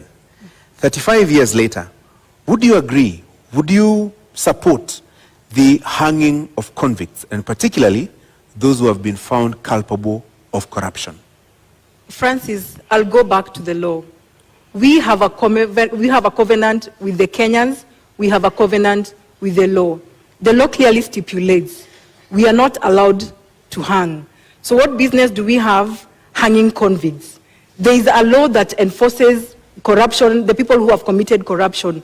So for us, ni kumaanisha wakivuta bangi on the 10th, one, that is breach of law. Sijui kama hanging is part of it, because it is breach of law. They have broken the constitution. So I don't think I would agree that we need to suspend part of the law. We just need to probably sit with experts if we need to revise. But I don't think we need to hang people's life. People deserve to live and be corrected. Ruth, there are very many injustices. Let me give, for example, Anglo-Gleason Golden Bag. Yes. Money was stolen in this country. So in your opinion, the Agano way, how would you do it if it's not hanging? It is law. They follow law. Which is si tunafunga. Wamefungwa. Watu Anglo-Gleason. Sijaingizwa kwa ofisi. Tuingizeni Agano kwa ofisi muone. We will deal. That is the question. We will deal, but you know, if we are saying, why would we want to hang people? You have a sister, you have a brother who probably just needs to be corrected. So why hang? Na wenye wanakufa because of road accidents, lack of medicine, au si wa Kenya, wenye watu wameiba, wanakufa. That is unplanned. KEMSA unplanned. Life is life. Ruth, life is life. No, KEMSA, mtu Anglo-Leasing, all this is planned. Mtu akigongwa na gari, that is very unfortunate. And God forbid, those unfortunate instances, we cannot debate on because that. Of road design. But we are discussing about surely. Road design. We can. Sorry. We can. Okay. Kwa hivyo Bi Justina, yes. Kama Roots Party, kwa kuwanyonga mtarejesha vipi mali ambayo wameiba? Mtatoa vipi mali ambayo imetumika vibaya, imeibwa, pesa ambazo mnasema zimefichwa katika mataifa ya ughaibuni? Ukinyonga yule mtuhumiwa, hiyo mali itarudi vipi kwa Wakenya? Na wacha niseme, atusemi mtu akigongwa na gari anakufa. Nasema people who are given jobs, like to build Ngong Road, for example, those people want to save on money. So the road design does not, they save money, so wana save pesa and wajenge barabara in a cheap way. But niseme hivi, there is a process, Zubeida. We are not just going to pick someone at because media imesema is they are corrupt. We are going first to kuongeza mshahara vizuri, judges, policemen, you have to increase their salaries because they are bait corruption, because mtu ameiba pesa kidogo anawapatia. We have to give them increase their salaries. However, there is a judicial process, a fair hearing. Go process ifanywe na tukusikize. Na pia tunapeana caution. It's not like the chicken gate case in the UK. Hapa Kenya taijaisha. So pia watu wa judiciary, they will notice they have to speed up this nini. So kutakuwa na hiyo wapelekwe the process. We have to get the assets back. We have to recall the assets na pia waende wakanyongwe. Ruth, Sijui kama wote watakubali, because if I know I'm being hanged, so why should I tell you mali iko? There's the process. There's a judicial process. Maybe the first two might be caught with the process ya rudisha mali alafu tunanyonga. But someone else will think, kama unataka kuninyonga, finish me, wacha wengine wakulie hiyo pesa. Okay, so I don't think I would justify that. But for us, we are saying the corrupt, we will go even for the big fish. Sisi hatuogopi, tunataka pesa irudishwe, ndio imeweza kuumiza economy ya hii country. We have, our president is planning to give a moratorium where the Kenyans who have stolen our money, wameficha development money, warudishe, wanapatiwa nafasi ya kurudisha. Hapo pale mtu anapitisha ile wakati umewekwa, so from there, the law takes its course. In 2002 there was such. Why has it not worked? Maybe in your opinion, I'm not saying because you're not in government, Ruth, but you need to show Kenyans that you understand. So, it was there in 2002. What in your opinion is, what is the reason why it didn't work out? The idea that you're sharing, in your opinion? Leadership problems. Leadership problems, Justina. We are different leaders here. Let's talk, because you seem to agree on the seriousness and the challenges of corruption in our country. Yes. Given an opportunity, Justina, in 2 minutes, given an opportunity to be the next deputy president with the government that you will form with the presidential candidate that you're supporting, what are the specific areas that you would target in terms of dealing with corruption practically? Because there's the whole question of administration of justice. And like I said, the three arms of government they are being threatened. How?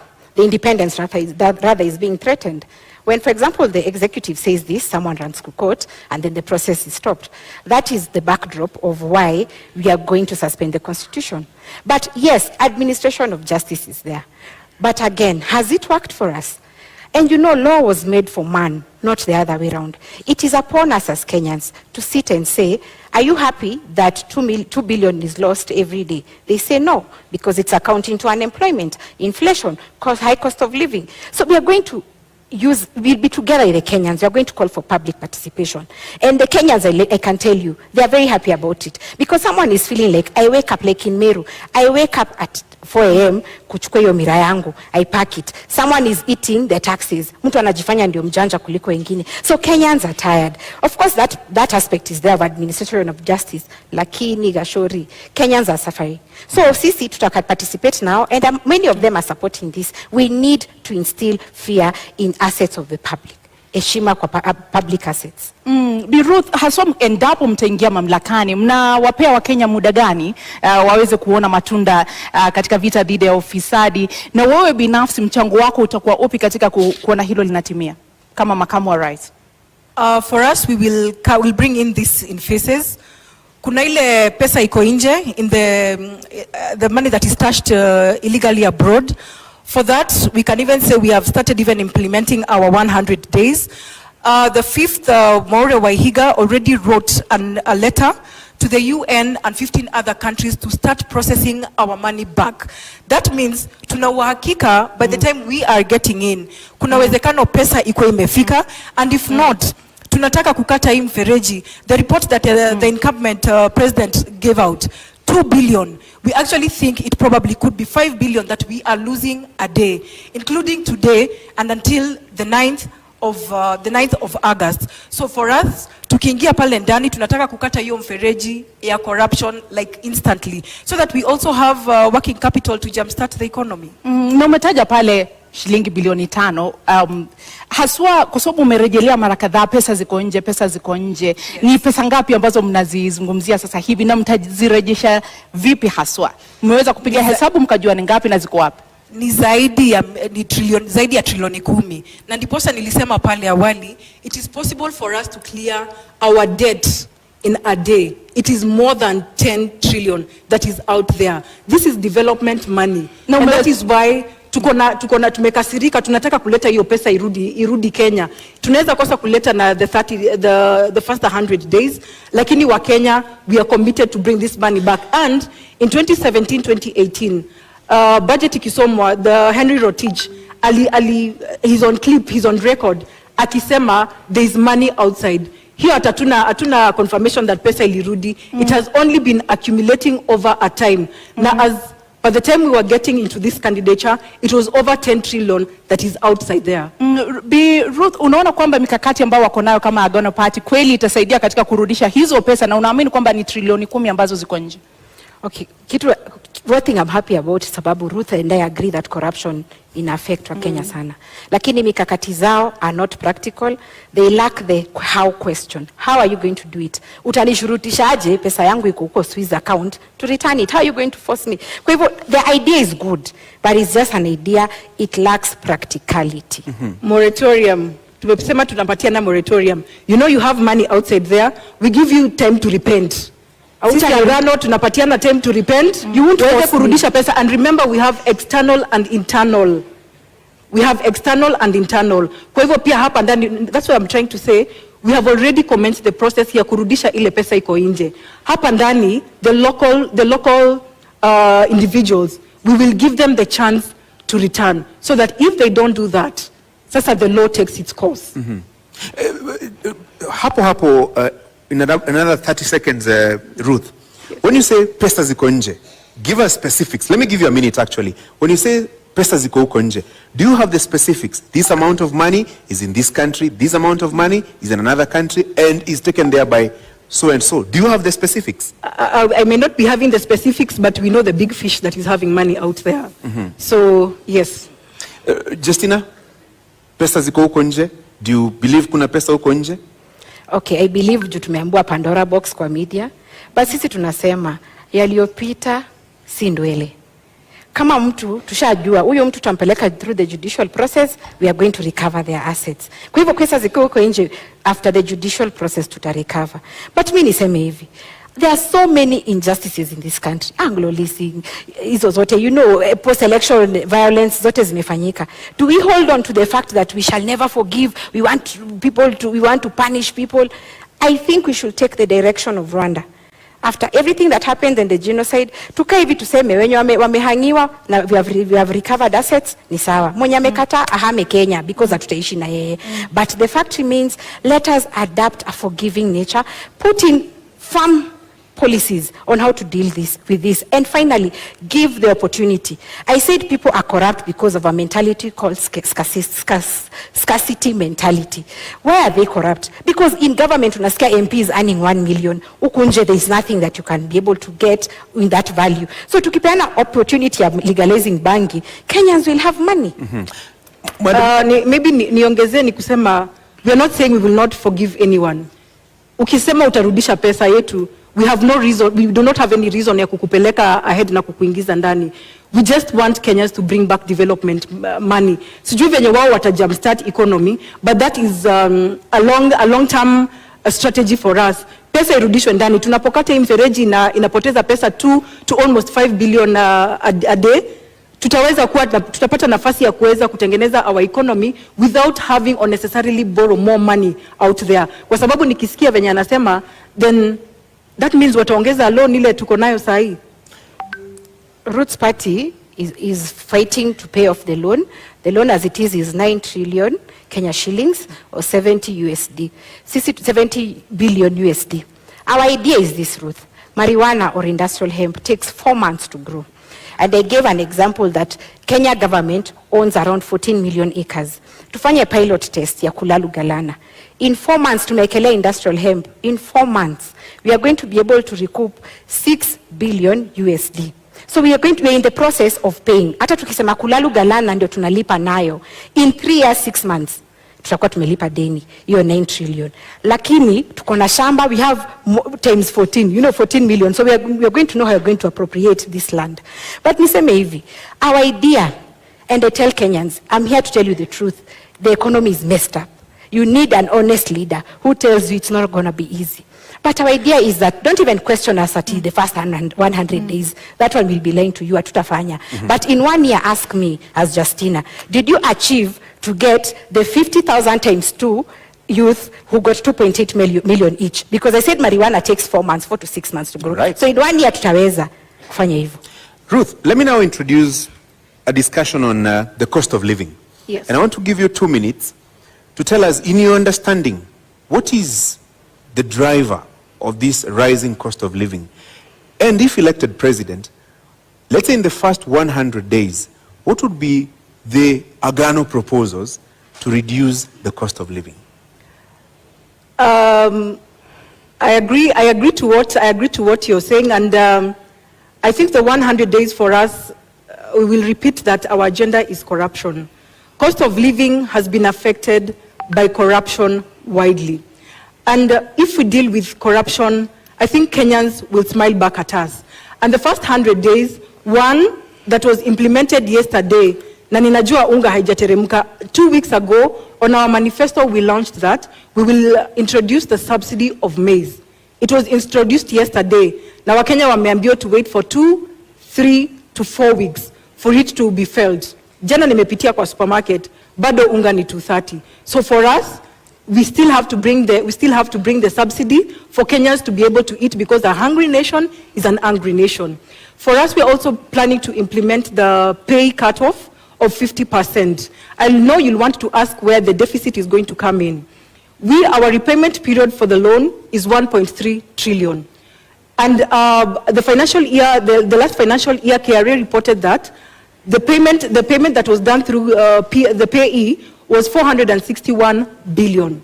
So if we cut off the payee by 50%, that is 230 billion deficit. If we come and cap the repayment period, the repayment of the 1.3 trillion, kumbuka tutakuwa na ile extra 300, ile tutakuja kusongesha pale kwa payee, so that we are able to run our activities as usual and even have a small surplus of 7 billion to run with. That being amongst them. Do you agree with her and the proposals to reduce the cost of living? Okay, first, I can't agree with her, definitely, but cost of living is occasioned by inflation, number one.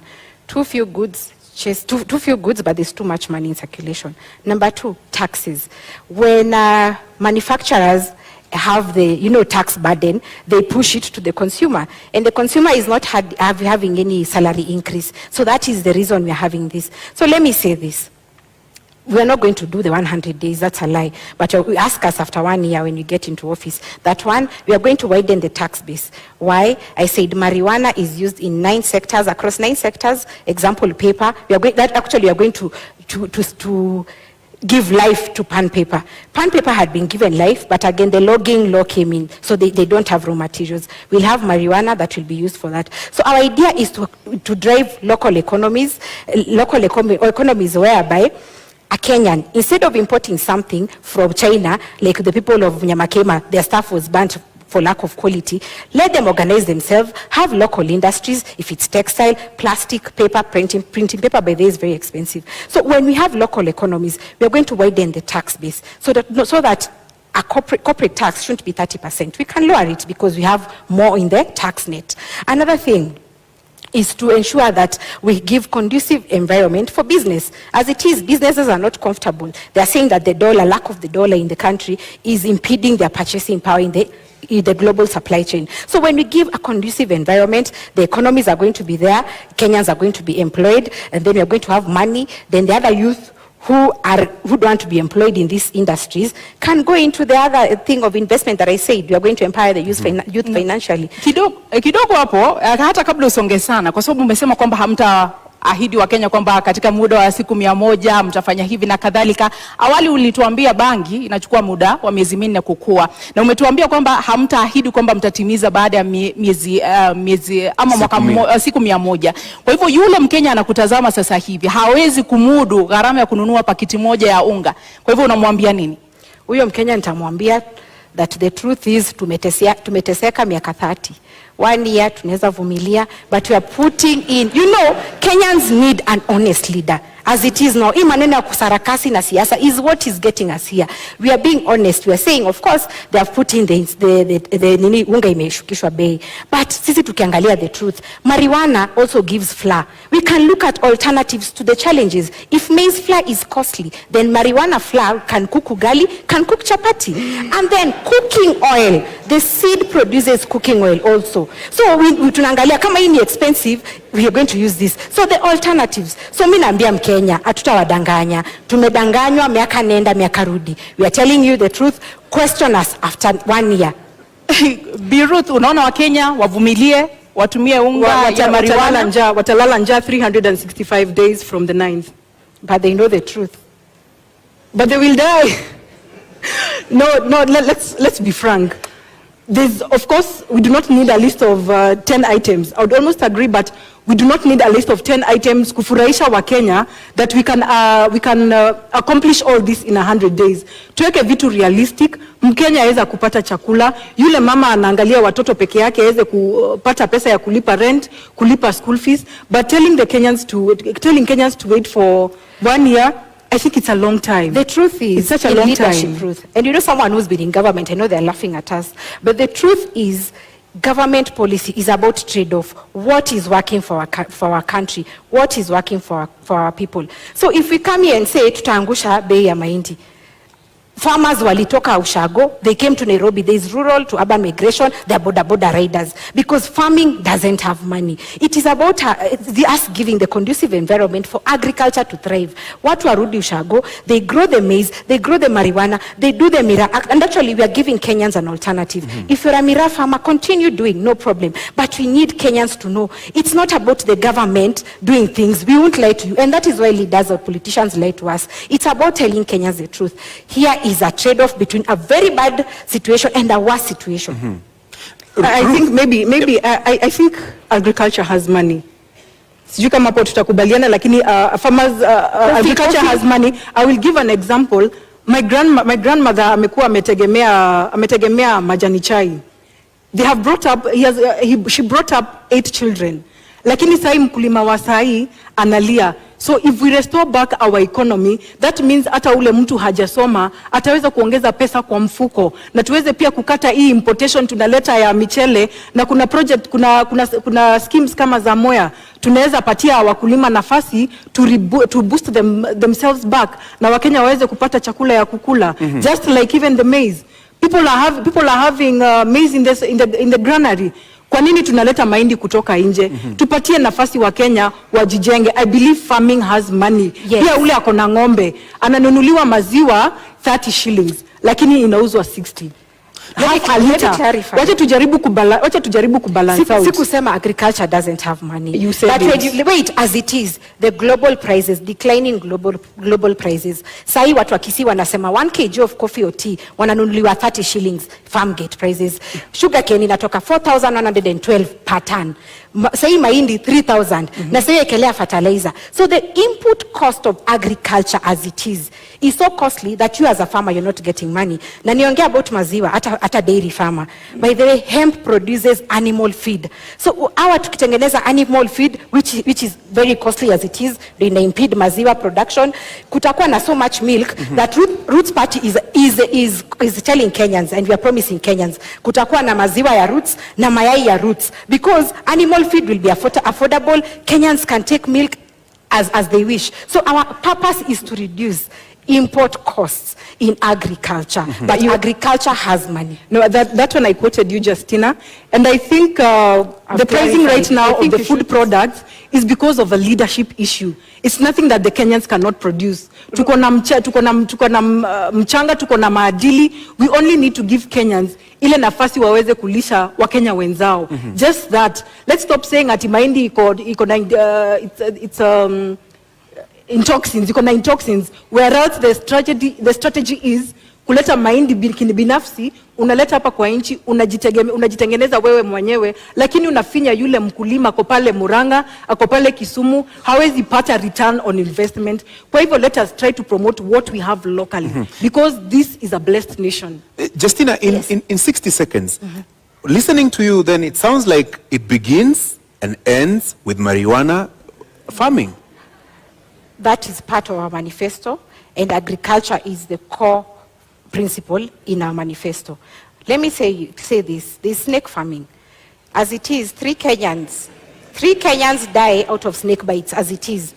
And we have a law called Wildlife Conservation Act 2013. And this gives us the option of having this snake farming as an income generating activity. So even if you go to KWS right now, the law is there. Ours was just to amplify that voice and give options. Like I was saying, 3 people are dying every day because of snake bites. And why? The antivenom we import in this country is from South Africa and India mainly. But there are over 3,000 species of snakes in the world. So maybe the snake that will bite you didn't have that antivenom. And if it's antivenom, one vial goes for 13,500. And you need between 5 to 10 vials ndio upone hiyo kumwa na nyoka. So ideally utakuwa na 135,000 ya kupona hiyo snake bite. What is our agenda? Our agenda is to look at what we have. We have snakes around. One, we'll have the venom industry. This is where unasikianga mtu kushagua amesoma biochemistry, but you don't know where they're going to work. We are going to bring them into this pharmaceutical industry where they are getting the antivenom so that you can compete in the international market. Right. And then protect the 3 Kenyan lives who die because of snake bites. Ruth, in 1 minute, story ya nyoka. Story ya nyoka ninasema for our government, Agano Party, we cannot deal with snakes surely. Tutafunga kwa compound ama ni kuku tutaweka surely. Ndio tupate mayai. Then again, how much do we have to wait for this venom itoshe ndio Wakenya waweze kupata medication, whereas we are going to start probably, if at all they get the chance to lead from 10th, tutaanza kurea from 10th ama tuko na za kutosha Kenya. What business do we have putting in snakes here?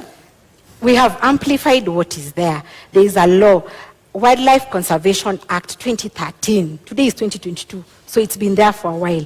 And it gives this leeway for wildlife snake farming as an income generating activity. Let me tell you, our idea is making Kenya an export hub, putting money in the pockets of Kenyans. Ndio tunapata ile foreign exchange tulikuwa tunaambiwa tukiwa shule, ati Kenya is earning foreign exchange from wherever. So yetu ni ya kwamba let's get other alternatives, income generating activities for Kenyans and to sustain our export manifesto. So how much venom do we need probably?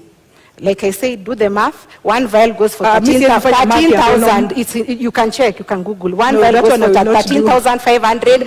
If we do it locally, we are going to lower the cost. And remember, even your government, if you win, is going to incur the cost of importing antivenom. So why not have our own here so that we can lower the cost and save the lives of Kenyans as we create an industry?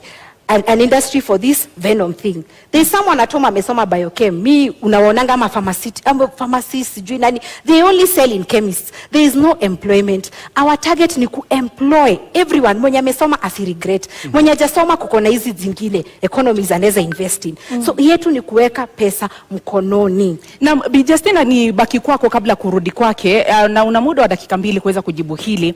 Kwa yule mtazamaji au mkulima ambaye anakutazama sasa hivi, imekuwa vigumu kwake kulima mahindi yake au kahawa yake, majani chai na kusafirisha nje. Itakuwa vipi kwake ukianza kumwambia sasa tufuge nyoka tusafirishe sumu? Kama hawezi kusafirisha mahindi, ataweza vipi kuuza katika soko la kimataifa sumu ya nyoka, fisi?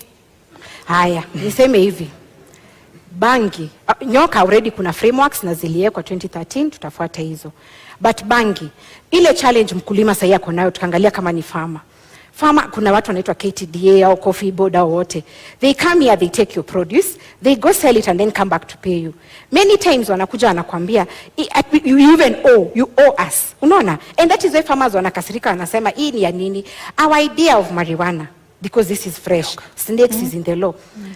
Idea of marijuana is we are going to cut down this brokers, these KTDAs atuataki. Hii tunasema buyer representative anakuja kwa gate yako.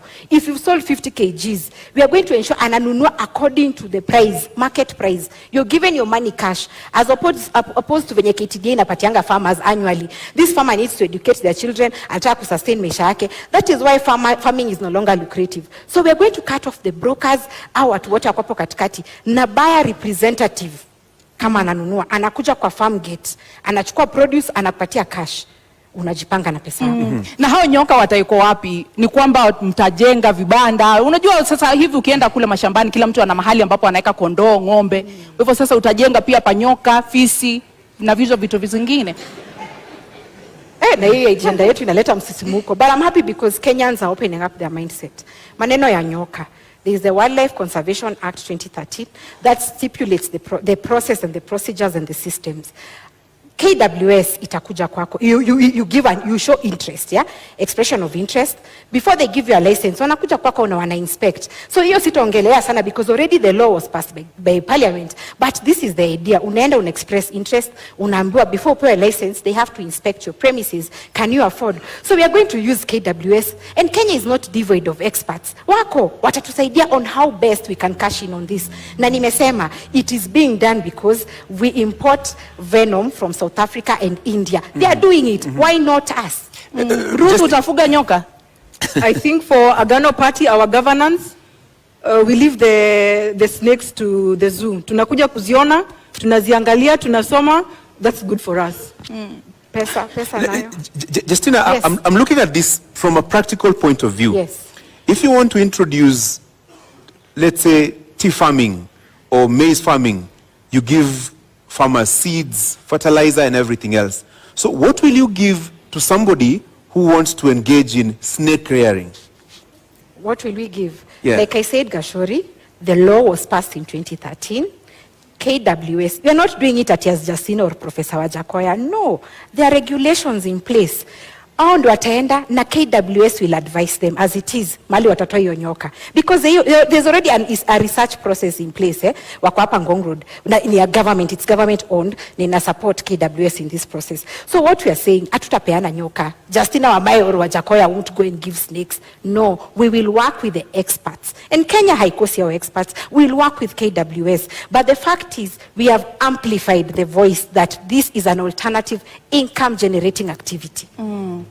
Una la kuongeza kabla tu? Naona KWS wako na kazi mingi ahead of their government, ya fisi na ya nyoka. For us, we are safe again. We leave them in the zoo. They were expecting, the law is there, the Wildlife Conservation Act 2013. Those were just my remarks. Yeah. Naam, tuingie katika mada yetu ya mwisho katika mjadala huu wa leo ambayo inahusu kinyang'anyiro hiki ambapo kipo namna siasa zinavyoendeshwa. Kwa mtazamo wako Bi Ruth, katika muda wa dakika 2, unapoangalia jinsi kampeni zinavyoendeshwa, jinsi uongozi unavyoendeshwa humo nchini Kenya, kama mgeni katika ulingo wa siasa na katika masuala hayo yote, ni kipi ambacho unaona kinastahili kubadilishwa katika namna tunavyojiendesha? I would say that I have been a leader. One, I will not call myself a new politician in this field. I have been a leader from the time I was a young girl. And I almost actually got into the Nairobi gubernatorial in January 2021. A governor with David Mwaure. Lakini Kenyans and Nairobians know what happened. Iyo maneno ilisimamishwa. So what I would bring in different is to ensure that we get rid of this PR. Tumedanganya wa Kenya for too long. People have been asking hauna experience, but if the cost of experience is what has happened over the years, I'd rather come in as the new option. Mtu ule amebadilika, mtu ako trustworthy, mtu ako na nafasi ya kubadilisha maisha ya Wakenya, kushughulikia wanawake, kupa wanawake sauti, even the youth. Wanarika pale nje wametengeneza jobless corners, but tunasema tunahitaji experience. No, I refuse what the stereotypes are talking about. Ninasema sisi tunakuja kuleta mabadiliko. Amkeni wa Kenya, tunakuja kuleta mabadiliko na uongozi mpya katika hii nchi. Ni baadhi ya mabadiliko kama yapi ambao unapendekeza Ruth? Kwa sababu unasema kuleta mabadiliko yapi? What should change? Corruption, Francis, corruption is big on us. You know, we cannot be able to change agriculture without curbing corruption. We cannot deal with sports. Look at what happened to Ferdinand. Ni corruption imefanya hii maneno ifanyike. He's a champion. He's going to represent a country. Lakini kuna wale wanatangulia kabla yeye. The person who is supposed to be bringing glory back to us is the person who is last. Is given last priority. Kwa hivyo haya mabadiliko sisi ndiposa tunaegemea upande wa corruption because it is a cancer in this country and we need to get rid of it. Let me give you some 60 more seconds. Haya mabadiliko unayozungumza, how will it affect health? How will it affect the young people who have no jobs? How will it affect infrastructure development na mambo kama hayo? Tukipambana na corruption, tutakuwa na operational capital. Remember, we'll be able to create jobs for the youth.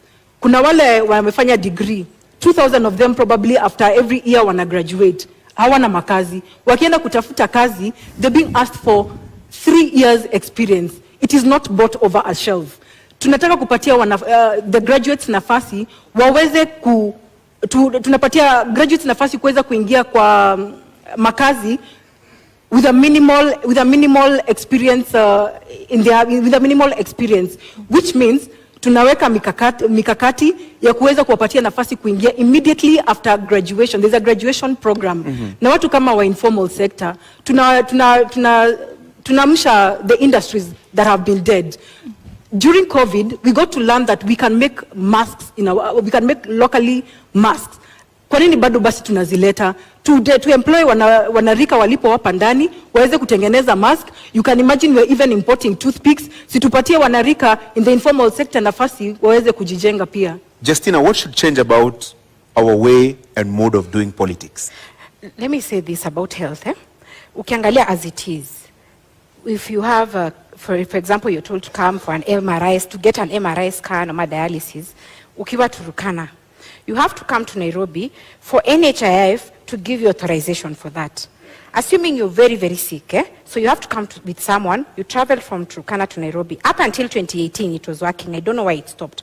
You come here to Nairobi, maybe upate watu ni wengi kwa NHIF office, so uende bado ulale, there's cost of even spend in Nairobi, and then you go back. What I'm thinking, the change we need in Roots Party, what we are pushing as Roots Party. Number one, NHIF zote in all localities and branches, can they authorize this thing? So that kama ni dialysis, kama ni MRI, we were told that machines were bought. Why should they come to Nairobi all the way from Turkana or Mandera for authorization in Nairobi? So that is the change we want. Number two, doctors are professionals. They should also have their own health service commission. They have been fighting for this. So as Roots Party, we are going to push for that. Wacha wajipange kama Judicial Service Commission, because health is very, very paramount in this country. Another thing which borders on devolution. Our idea as Roots Party is that we've seen that 15% is not possible because national government is not able to give county governments, and county governments are crying. When we say we are going to suspend the constitution, that comes into chapter 11 of devolution. What we want is for the counties, they are already organized in caucuses. Wajipange, they get their own revenue, wagawane according to their regions. They are only going to give national government ya roots 10%. Iyo, a doctor wa county atalipwa, suppliers who've been auctioned because they have not been paid watalipwa. Unaona, and service delivery ya county will be manageable. So that is the change we are pushing as Roots Party. Na Bi Ruth, katika kauli yako ya kumaliza una muda wa dakika 2, ni kipi ambacho mtakifanya tofauti na utawala ambao upo sasa katika kauli yako ya kufunga? Wakenya tunaleta transparency. Wakenya tunaleta uongozi mpya. Tunakuwa, we are the new broom. We are the people who are coming to clean up the corruption.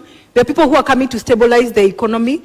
We are concerned about our youth. We are concerned about the women plight, just as like the disabled, the people with disability. So give us the chance to take care of you. You are our bosses. It's paramount to know that you are our bosses. You are not the subject. So give us the vote and we shall bring in the change that we have been talking about. Kauli yako ya kufunga, Bi Justina. And I called for mindset change when tulikuwa tunaanza hii debate. Kenyans, let us respect the media owners. They have organized this debate.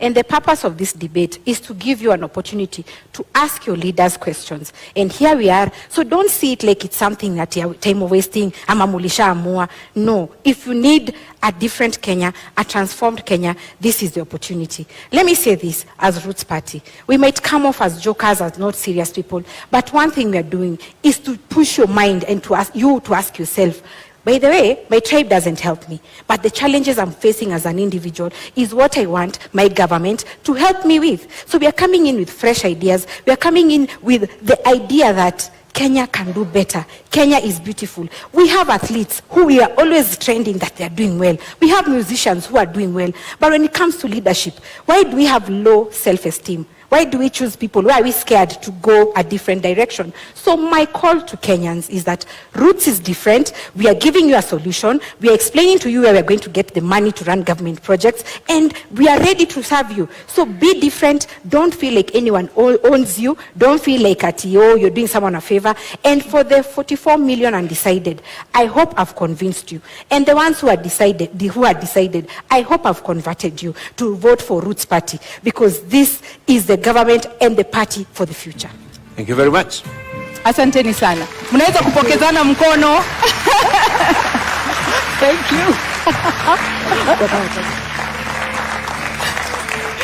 Na wanaposema wahenga, kilicho na mwanzo lazima kiwe na mwisho. Hii sasa ndiyo tamati ya mjadala wetu kati ya wagombea wenza wa kiti cha urais. Indeed, our appreciation to candidates Justina Wamae and Ruth Musheru, and to you, the audience here and out there watching on television here in Kenya and around the world. Thank you all. I'm Francis Gashuri of Citizen TV and Inoro TV. Nami naitwa Zubeida Kananu Kome kutoka KTN News. Usiku mwema.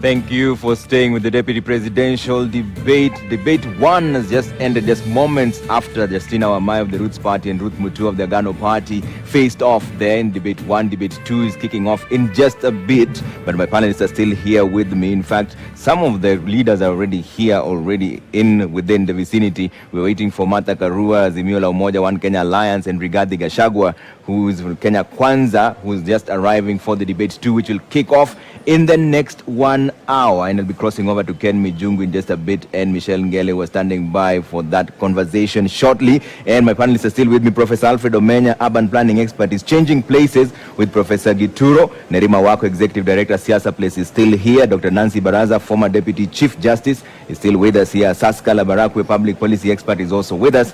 And Wanjiru Gikonyo, executive director, TISA, which is the Institute of Social Accountability. Just moments before this debate kicks in, the second debate, Wanjiru, who impressed you in the first debate and why? Well, I have to give my kudos to Justina.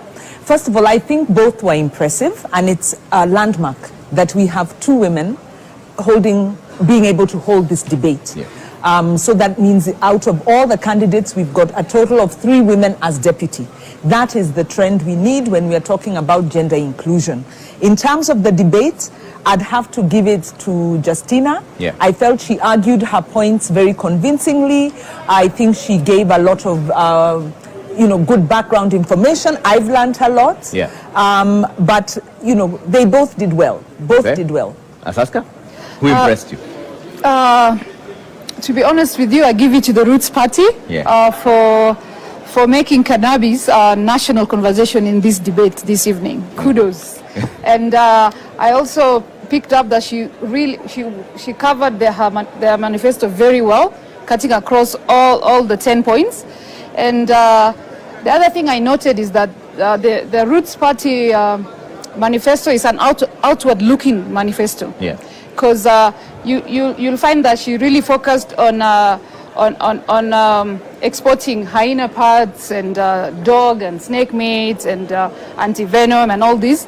And they're looking at China particularly. That I find it quite interesting because China is one of the highest consumers of these exports. And because of this, she's really hammered it down on legalization of marijuana. Yeah. And she made it clear to Kenyans that, hey, we're not just going to work in an empty space, We'll have laws and regulations guiding the farming of marijuana. Yeah. So I found it very interesting and captivating. Dr. Baraza, were your expectations met? Are you convinced now? You're waiting to be convinced whether this is an alternative option. I think before I answer that, Trevor, I want to commend the two candidates. Yeah.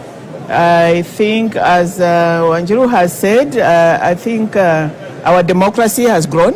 It's growing, that we are having women stand before us and debate and offer themselves. I think our democracy is a demonstration that our democracy is maturing. Yeah. But to come to the issues, I think Justina did very well. She was on top of her manifesto. They are thinking outside the box. She gave us what is it? The issues around their manifestos and why did they the issues and how they intend to realize those issues, the law, the regulations. I think she did very well. Yeah. except we got focused too much on marijuana. Yeah. Probably other issues were not as well articulated.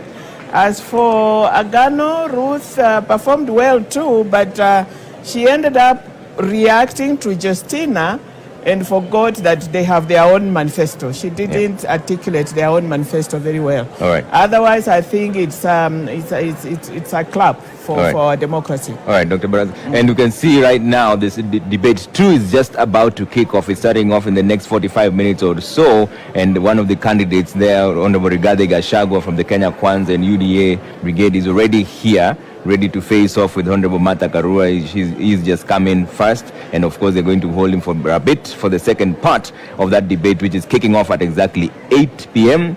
all the way to 9:30. That will be moderated by James Smart and Sophia Wanuna. James Smart, who has been told there's no such thing as beard gang. Ni pesa hakuna. We'll go over to James Smart and find out what's really going on. But right now, one of the candidates who's arriving for the second debate, that is Honorable Rigathi Gachagua, is heading to speak to Ken Mijungu and Michelle Ngere to find out how he's feeling this evening. Trevor, thank you so much. And of course, the Kenya Kwanza Alliance candidate, running mate Rigathi Gachagua, is here, all decked up, looking really nice. Thank you so much for you quite early. You keep time. It's about 5 minutes past 7. How have you prepared for this debate? Well, to start with, I'm a guy who keeps time. You know, I was a guy in uniform. I believe in military precision.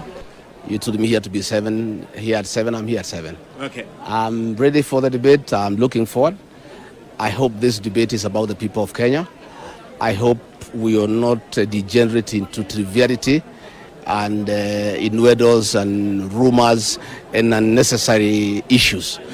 I trust that the moderators will give us a chance to present to the people of Kenya our plan to turn around the economy, to change their lives, to put food on the table, to make sure that every Kenyan can pay their bills, they can take their children to school, to make sure that every Kenyan who goes to hospital cannot be detained there because of lack of money, and to restore the dignity of the Kenyan people. Okay. You know, Kenyans are in a state of helplessness. Kenyans feel very dejected. They lack hope. We need to give them a plan. Okay. And we have that plan. And given an opportunity tonight, we will talk to the people of Kenya and tell them the plan that we have. Very, very interesting. But as I let you go, because you need to take a little rest before you take to the podium, you are prepared for this debate. You have been going around campaigning for Kenyans. But how do you feel being here tonight? This is the day, you know, because obviously prepared for it. I feel good because I'll have an opportunity to talk to many Kenyans who don't come to public rallies. There are many Kenyans who, because they are working, they are busy in business, some outside the country, they don't get time to attend public rallies where we have been pushing our agenda and explaining to the people of Kenya why they should give Dr. William Ruto and I a chance to change their lives, to restore their dignity, to give them hope, to inspire them. Right. And those are the Kenyans I want to talk tonight. And I trust and pray that the moderators will not be trivial. They'll give me an opportunity to talk to the people of Kenya about our plan and convince them that we have the best plan for them, and that is why they should come out on the 9th of August and vote for Dr. Ruto and I. All right, Rigathi Gachagua, running mate for the Kenya Kwanza, all the best as he walks in to now take his position. And Trevor, very interesting. He's a man who keeps time, and he says he's ready for the debate, and I know we are also ready. Over to you, Trevor. Thanks, Ken. We're absolutely ready for debate 2. This is just moments after debate 1 has just finished. Justina Wamai of the Roots Party and Ruth Mutua were facing off. Now debate 2 is kicking off in the next 45 minutes or so. That's at 8 p.m. They're going all the way to 9:30, and the first candidate has already arrived. That's Honorable Rigathi Gachagua. Nerima, coming to you now, just post the first debate. Who impressed you and why? Well, I would have to say that as well. I agree. I believe it was Justina Wamai. You could clearly see in the way she articulated herself that politics is something that she is well versed and used to. She was able to use very personal stories. She identified with the people, the audience. A lot of times with her responses, you could hear the audience chiming in and laughing. But also the fact that she had tried to stand in Mavoko and also applied for a permanent secretary position. It shows you that even in her articulation of responses, she could see how things work within the counties. Okay. And Nerima, I'm going to ask you to hold that thought. Now the interruption comes to you for the first time. At least that's one vote on your side. Let's go somewhere to Busara Naman, who's standing by with Justina Wamai of the Roots Party post the first debate, and let's find out how she's feeling. Busara? Naam, mtazamaji, bila shaka duru ya kwanza ama awamu ya kwanza mdahalo imetamatika na tayari tunajitayarisha kwa awamu ya pili. Lakini kabla hatujajitosa katika awamu ya pili, ni lazima tuweze kujua jinsi mambo yalivyokwenda katika awamu ya kwanza. Na hapa nipo na mgombea mwenza ambaye ni Justina Wamai, na pengine tu ningependa utueleze, je, unahisi vipi baada huo mdahalo? Na je, unahisi kwamba umeweza kuwashawishi wa Kenya? Asante sana Busara kwa hilo swali. Nikiingia hapa nilisema kazi yangu itakuwa ku destigmatize Roots Party manifesto na believe nimefanya hivyo.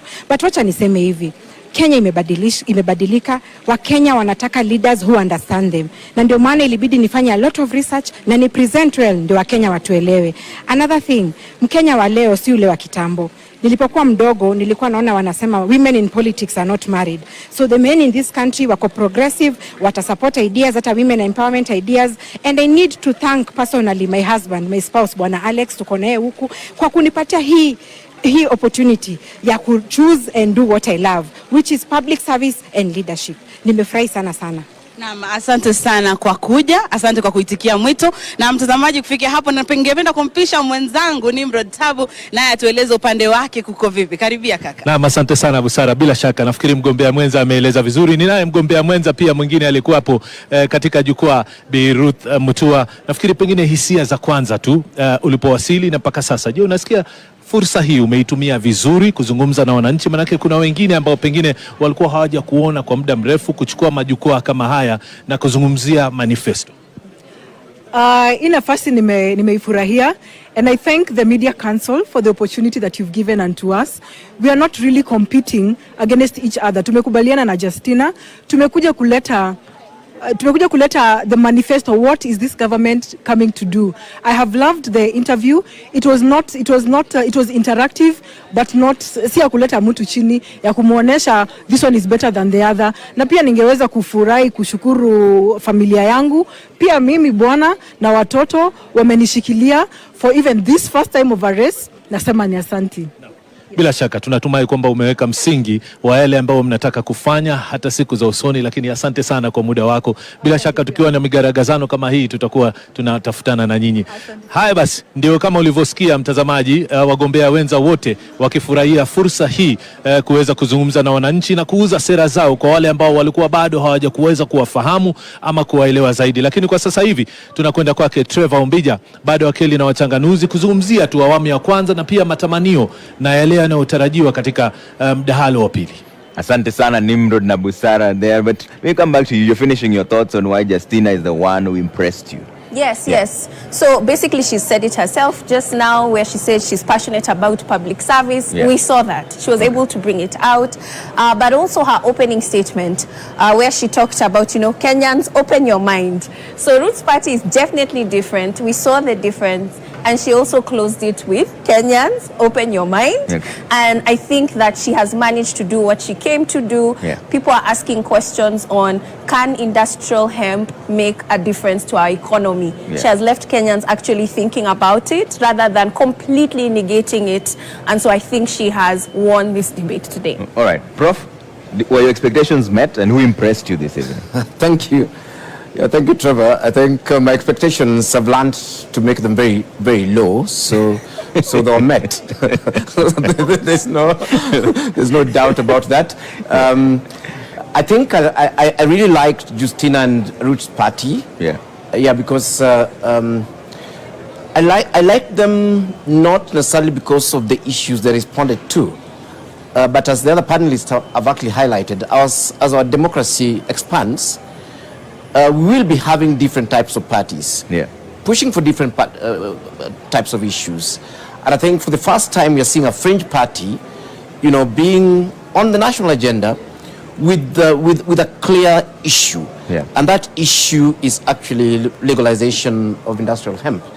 And yes, whatever the case, whether we discussed hemp for too long or whatever it is, I think Kenyans learned a lot about that one single issue that Ruth's party and Justina brought on board.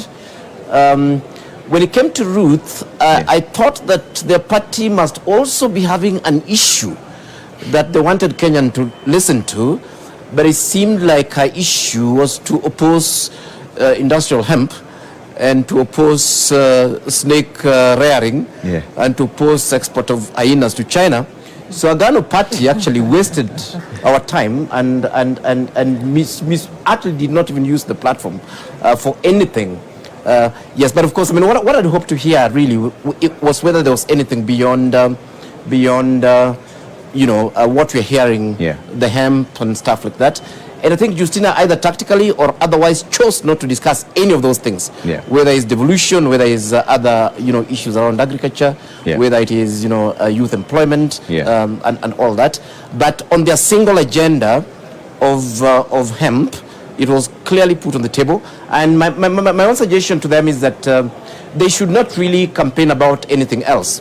The other things they can leave for Azimio and Kenya Kwanza. Let them focus on hemp and educate us accordingly. Okay. Dr. Baraza, on the issue of the rule of law, Justina says judiciary is the one that is to blame. Because in her own words, money will be used to sanitize whoever is accused of any matter. Do you agree with those statements? That it's the judiciary that is to blame? Before I go to the judiciary, I want to support my colleague there about Justina and her hemp. Actually, come to think of it, I use an oil called Indian hemp for my head. So if that hemp is the marijuana, then maybe she should focus there. I use Indian hemp on my head. The judiciary and Justina, I think to a large extent, I think we need to pull up our socks in the judiciary. People, whether rightly or wrongly, they think the judiciary is the weakest link in our fight against corruption. The delays in cases, the drama that goes on around cases, especially cases on corruption. I think we need to, the institution needs to pull up its socks so that we can very, very ably deal with the issue of corruption. Can the solution be the death penalty and death by hanging? Because the last time this happened, and Gashuri brought it out very well, was in 1987. She says that will instill fear if it is brought back. We have the death penalty. It is there. It's not like it has been outlawed. It is there. And it is for capital offenses. I don't think corruption is a capital offense. So unless now we revisit it, but it is there. And I don't think it instills fear even in the murderers and the people who commit capital offenses. So I don't know. I think probably she needs to have given us more alternatives on how we can deal with corruption. But we've not seen the death penalty being used since 1987. It is not used. I think we develop cold feet when it comes to real hanging of people. So we have just put them there in committee. They are there, and nobody hangs them. Okay. So and it's true. We hung the last, I think, in 1987. 87. Yeah. All right. Let me bring in Wanjiru on this. Wanjiru, on the issue of judiciary, Justina says it's the judiciary that has failed Chapter 6 of the Constitution. Do you agree? Well, what I do agree is that we have a problem of corruption. And what I like about these two parties, unfortunately, too much time was spent on the Bangi issue and not enough on the other issues. But if you look at the manifestos, there is the hanging provision in the Roots Party, and then the Agano Party really, actually their centerpiece is fighting corruption. And all their recommendations are kind of built around that. And what I like about that is they are forcing, they may be fringe parties, but they are putting an issue that Kenyans, that bedevils our society, but Kenyans also feel about at the center stage. Because if you look at the larger parties, the Azimio party, of course, has, a human rights crusader and a governance crusader for the deputy. Yeah. But if you look at the manifesto proper, the proposals they have on fighting corruption have not been brought out. They are not quantified. They look like the platitudes that litter all our other proposals, copy-paste, let us do this. So we are not getting action. If you look at the UDA manifesto, actually they're almost telling us, let's rethink this corruption thing, it's not that big a deal. They also have some good proposals to strengthen the redress institutions, but they're leaving out the leadership and integrity. So we need the fringe parties, and I hope they'll stay the course, to keep this center stage. Is it the judiciary? Well, the judiciary is definitely a weak link. In fact, Transparency International did a study on the judiciary and found of all the institutions, it's possibly one where corruption is most rampant. But by the same token, part of the paradoxes of our governance, the judiciary has been the bulwark or the protector of the Constitution under this dispensation against an administration that was really violating the Constitution. So I wouldn't put it all on the judiciary, because we've got, how do cases start? Cases start in the administrative process, and there are administrative sanctions. We have a Commission on Administration of Justice. So a lot of the offenses that we have can be dealt with administratively, but the public service doesn't work. From the people they hire, from the people who sit on the public service, from the people who get into public offices. So the moment you have the wrong people sitting in these offices, you begin to dilute the process. When these violations happen, they'll get investigated by the Auditor General, and the Controller of Budget can stop finances in some cases. Once these reports come to Parliament, what happens? And we've seen what happens with corruption cases, including the COVID, including the NYS reports. We've seen Parliament expunging the names of some of the politically connected individuals, so that you get a report with a bunch of facts, leaving out the perpetrators and those most responsible. We've seen the President promise to release beneficial ownership information. This is who are the companies that are taking part in government procurement, so that we can hold those people to account. And this hasn't happened. So we can't put it all on the judiciary. We have a very robust legal and administrative institutional framework, but the culture, what we want to hear is, what's the culture that we, how do we change the culture? How do we enforce the laws that are there? And Asaska, what are your thoughts on this when the candidate is blaming the judiciary and saying that the death penalty will instill some sort of fear? I'll agree with what Daktari and Wanjiru has mentioned, but I also don't want to 100% blame the judiciary, because our constitution is progressive, and the judicial systems are quite independent. So I think we are progressing, however slow, into having perfect judicial systems in place that deliver justice and fairness. So I wouldn't blame it 100%. No. So Prof, what are your thoughts on this? Is it the judiciary, is that the weakest link when it comes to fighting graft? Actually, that's nonsense. We know exactly the problem with the corruption in this country. Corruption in this country is a leadership issue. And it goes to what fellow panelists are saying there, that we do have enough administrative instruments to deal with this. If a president of the country is telling us that people are stealing in his government, whose responsibility is it to stop those people from stealing? It is not the judiciary. It is the president. And the president actually has adequate room in law to be able to replace people who are thieves and even who've been suspected of theft. I think if you look at the judiciary, if you look at Article 6 of the Constitution, I think that it sets a leadership standard. It sets a standard for public leaders. It is not just there actually for leaders who fail the criminal test. If I'm a famous thief, you don't need to prove that Romania is a thief so as not to put me to block me from getting into public office. Yeah. Corruption in this country will only end if we have leaders who are not corrupt. We can create new laws. We can create new institutions to fight corruption.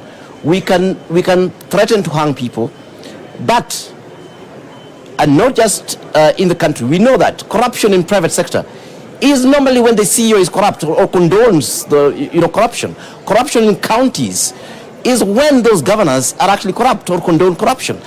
Counties that have not wanted, that have actually wanted to serve the public properly and ensure that public resources are used properly, they are being done, and it's not because of the judiciary. Yeah. The president, yes, and we've been told the president has promised us over and over again to tell us who are these beneficial owners of companies, who are running the SGR, who are in the expressway, and so on. Yeah. I'm happy to say on national TV that, as far as I'm concerned, the president himself has failed that test to lead from the front. In fact, I actually think that the president and his deputy condone corruption. And that's why this animal will continue. As long as we keep electing leaders who condone corruption, we can cry whatever we want. We can point fingers. We can create 10 casas, but corruption will actually continue. Yeah. For me, it actually starts and ends with leadership. Okay, Nerima, what are your thoughts on that? I think just to add on what has already been mentioned, we need to talk about asset recovery. Yeah. The Kroll report did, mention, especially during Moi's regime, a lot of resources, ill-gotten wealth, was transferred to Swiss accounts. So in 2018, when the former president, Alain Berset, visited Kenya, he signed an agreement with President Kenyatta called FRAC, the Framework for the Return of Assets from Corruption and Crime in Kenya. Where did that go? What has happened with that? I think that there are frameworks in place in our country to make sure or to support our resources to come back in. Because as much as we're talking about corruption within, which is current, there's corruption from previous decades of mismanagement and terrible leadership and bad governance that we also need to talk about, that is overseas. And bringing these resources back, I think it's important for our candidates to highlight how they plan to do that, not just focusing on the judiciary. So I do agree that it has everything and a lot to do with leadership in place. Yeah, and Dr. Baraza, one of the things that she brought out is closely related to what Professor is saying. Justina said that it's Kenyans themselves who are to blame for bad leadership.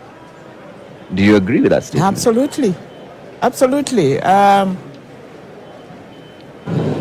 We know corruption is rampant. We know what it is doing to us. But we are ready to vote in corrupt leaders. We don't condemn corruption. We are ready. Only we are the ones who vote in these fellows. And so I think to that extent she's right. And on the issue of the judiciary, I think, let me go back to it. It's just one of the many institutions. And there are instances of corruption in that institution, but that doesn't mean that the entire judiciary is to blame for corruption. I think all our institutions, the entire leadership of this country is responsible for corruption. Okay. And so I think to that extent, she's quite right. And Kenyans ourselves determine the kind of leadership that we want. And so if we elect corrupt people, we put them in place, and they come and play musical chairs on us. We are promised there is going to be a lifestyle audit. We are all ears out waiting for the lifestyle audit, and that is the surest way of finding out how we are making our money and who is making this money, and then it stops. We don't hear about it anymore, and we continue. Okay. And right now, I think our biggest problem is celebration of money. We don't care where money has come from. Our little boys and girls are driving the most expensive vehicles in this country. Our economy is a small economy. Yeah. Where are we getting this money from? We don't ask those questions. We are celebrating corruption. Okay. Wanjiru, is it the electorate that is to blame for all the mess that we are in? No, I respectfully disagree. Yeah. I think it is sometimes we don't understand why some of these political decisions are made. When you look at, some of the candidates, like let's say Mike Sonko, he's been impeached in one, ran Nairobi to the ground, yet there's an indication that he may get acceptance in Mombasa had the court allowed him to do so. But I think those might be outliers and also might be ignoring the, many factors. So many factors go into the voting decision, including the electoral process. If we had an electoral process in 2013 that had to be challenged up to the Supreme Court because there were doubts on the way it was managed, and if again in 2017 I went, voted, Kenyans went, voted, and the presidential result had to be annulled and overturned because the process was manipulated, with a weak electoral system, you actually impede the ability of the confidence of Kenyans in the electoral and the leadership election process, and the ability to remove bad leaders. Linked to the electoral process is the party nomination process, where you have maybe two bad candidates or two candidates implicated of corruption. They may be good in other ways, maybe then Kenyans don't really have a choice. The other thing is, like I said earlier, our civic education is actually a duty of government if you look at the law, but it hasn't been taking place. And you have to ask yourself, why did the Jubilee administration frustrate the civic education and civil engagement pillar of engagement? Because they did. They were deregistering institutions. They were refusing to allow development funders to fund civic education and voter education. So if you do not build up a critical consciousness among the citizens, what do you expect? They are going to fall privy to the lies and propaganda that the politicians peddle out. Last thing is, socially, the incentives work for corruption. Those who have fought corruption pay a very bitter price. Whether it's John Githongo now paying 10 million for exposing the Anglo leasing, whether it was Jacinta Mwatela, who was hounded out of Central Bank for refusing corruption, whether it's David Mnyakei, who exposed Goldenberg, and he died a pauper's death. So the social incentives favor corruption because the political elite are benefiting. So blaming the citizen is victim blaming. Maybe last I can say is professionals. Look at what happened in Kenyatta University when a professional stood up and said no. So we also need professionals of courage and integrity to stop being bullied when they're given the wrong instructions. Asaska, is it the people who are to blame for this? Trevor, first of all, before I answer your question, I think we would like to appreciate the fact that Kenya's democratic space has really grown over time. And one, it's because look at the fringe parties, the Roots Party and the Agano Party. They have a huge space right now to explain to Kenyans what they really stand for and what they will bring to the table for Kenyans.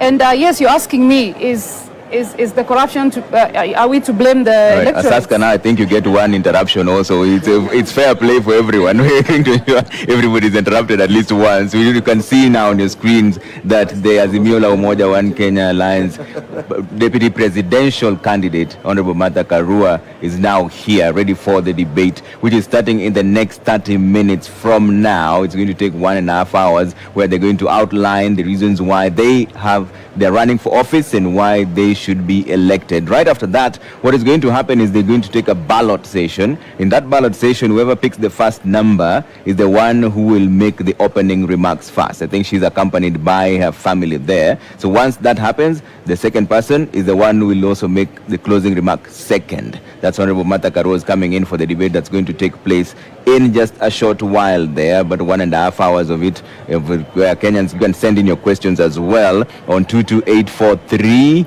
and we'll cross over to them and find out whether she's ready for the debate that is about to kick off in the next half an hour. And Ken Mijungu is now standing right there with Michelle Ngele. Ken? Deputy Presidential Running Mate under the Azimio One Kenya Coalition just arrived 25 minutes to the debate. How are you feeling?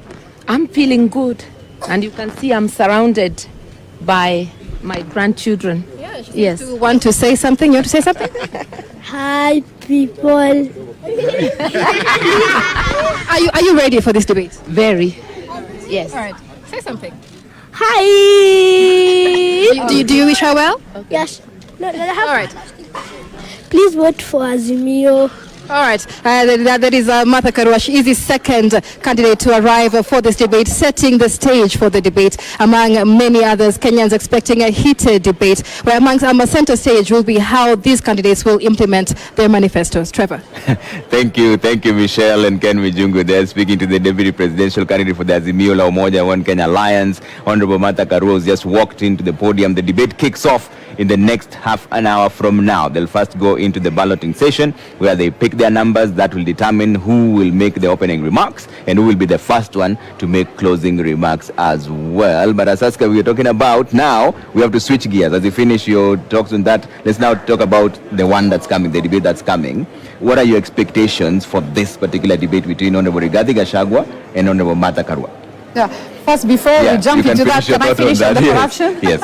Thank you, Trevor. So in regards to corruption, I think one thing that I want to bring it out is an overall lack of commitment to fight corruption. Yeah. And it begins from our household level all the way to the top leadership.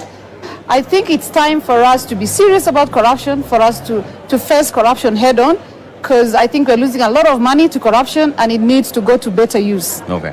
And the other issue is, are we blaming the 22 million voters? No, yes. In one way, yes. We vote to people we know, most likely experienced politicians. As much as we have the fringe candidates, we feel like we go with who is famous and who we know based on our tribal and ethnic lines. Yeah. So changing gears here. Okay. What I expect on the second time of the debate is on both Kenya Kwanza manifesto and the Azimio manifesto, they really have some impressive commitments, and one of it is enhancing devolution. Yeah. I want to see how well they're going to articulate the issue of devolution, particularly increasing the shareable county revenue. And the other thing is both parties are huge on social protection as a development policy. And one good example is the 600 Kenya shillings cash transfers to the most vulnerable community members. 6,000. 6,000, yeah. And my question is, as much as this makes an economic sense, is it affordable? Yeah. Where is the physical sustainability of this initiative? We all know that social protection plays a big role, and it will definitely bring about equity and inclusive economic value to the beneficiaries. Yeah. But as much as there's no clear cut on the criteria and how many people. I know we have roadside declaration. There's about 2 million people, but I'd like to hear from Ms. Karua on how well they're going to execute this. Okay. Professor Menya, what clarifications are you seeking from debate 2, which is about to begin between Rigathi Gachagua and Honorable Martha Karua? Yeah, thank you. I think we are really looking forward to this debate, and one of the major issues we have looked at the manifestos of the two parties. One is called a plan, the other one is called a manifesto for Azimio and for Kenya Kwanza. And the question really that I'll be interested in those candidates are answering is, what problem are they trying to solve? Yeah. What is ailing Kenya? I think both of those parties have totally ignored what is ailing Kenya, and they're not talking about it. Of course, yes, we're talking corruption. That is costing the country almost 700 billion. That is more than 1.5 times what we send to the counties. We are talking about a country on the verge of bankruptcy, paying 70% of our GDP, 1.3 trillion in debt. Is that debt sustainable? And are they giving us specifics? We are talking about a country where the price of unga fortunately was reduced, but of course, unfortunately, nobody can access it yet. And what Kenyans may not understand is that nearly half the country, 20 million people, are within that poverty bracket. People earning 200 shillings a day. That's the price of unga. There are 20 million Kenyans who cannot put food on the table. I need to hear from them what went wrong with Uhuru Kenyatta's economic policies and what they'll do differently. Of course, Wajakoya has told us they'll rear snakes. We need to hear from Azimio and Kenya Kwanza what they will actually do differently. I need specifics. I need people who will be talking about Kenyans. Who are these Kenyans? Where are they? How many are they? If you're going to create jobs, where? How many jobs? How will that solve the job problem? We are talking about a country where you're looking at over 40 million, both poor and rich, who cannot actually be able to access basic health. These are some of the issues that we'll be talking about. But one of the things that cannot run away from is corruption. We need to actually have clear plans on the table. Because honestly, corruption, in fact, if you're looking at our expenditure currently as a country, the biggest expenditure is debt. That's at 70%, 1.3 trillion. The second one is civil servants pay at around 800, 900 billion. The third one is corruption at between 600 to 700 billion. The money we are giving the counties actually comes a distant fourth or fifth. So basically what we are saying is that, look here, as long as we'll continue being corrupt, as long as government has no clear, these future governments have no clear plan to nip corruption at the bud, then these guys should just pack and go home. We chop up the country and share the loot and maybe immigrate to other great places like Uganda. Nerima, what are you looking forward to? For me, for this one, I'm going to be biased and look at what they are giving or what they're offering young people. As much as it's going to heavily rely on opportunities, I think the questions I will be looking for answers to are specific to the Aga Khan University report of 2016, which people really like to quote. And I read that 50% believe it doesn't matter how one makes money, but we forget that another 50% care how you make money. How are you going to answer that? And when you read on, 47% admire those who make money. They don't care how. But remember, there's another 53% who care how you make money. How are you going to speak to those youth? And then there's 30% who believe that corruption is profitable. 70% do not believe that corruption is profitable. So what are some of the responses they're going to give to that 70%? And then finally, the fact that 73% are afraid to stand up for what is right. Why is that number so high? It shouldn't be that high. That means only 27% of young people in this country believe in standing up for what is right. How are they going to make the environment conducive for young people to support the fight against corruption? But I think as well, another thing that concerns me is not even just how we're going to have the resources or things like that. It's the participation of young people. Because in 2016, that same report said that 90% of young people are interested in engaging in politics. The data from IEBC clearly shows us that only 39% are interested in participating in this election.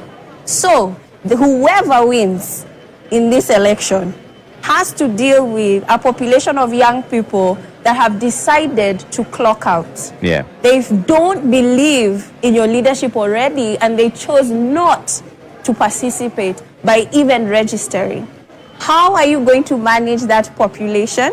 And how are you going to offer solutions to a population that didn't even believe in lining up to vote for you? And how are you going to do it in a very difficult economy?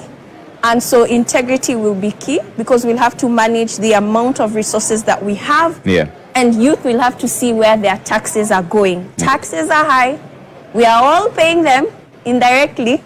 And a number of youth in that 2016 report do not believe in paying their taxes. Guess what? That number has increased as well.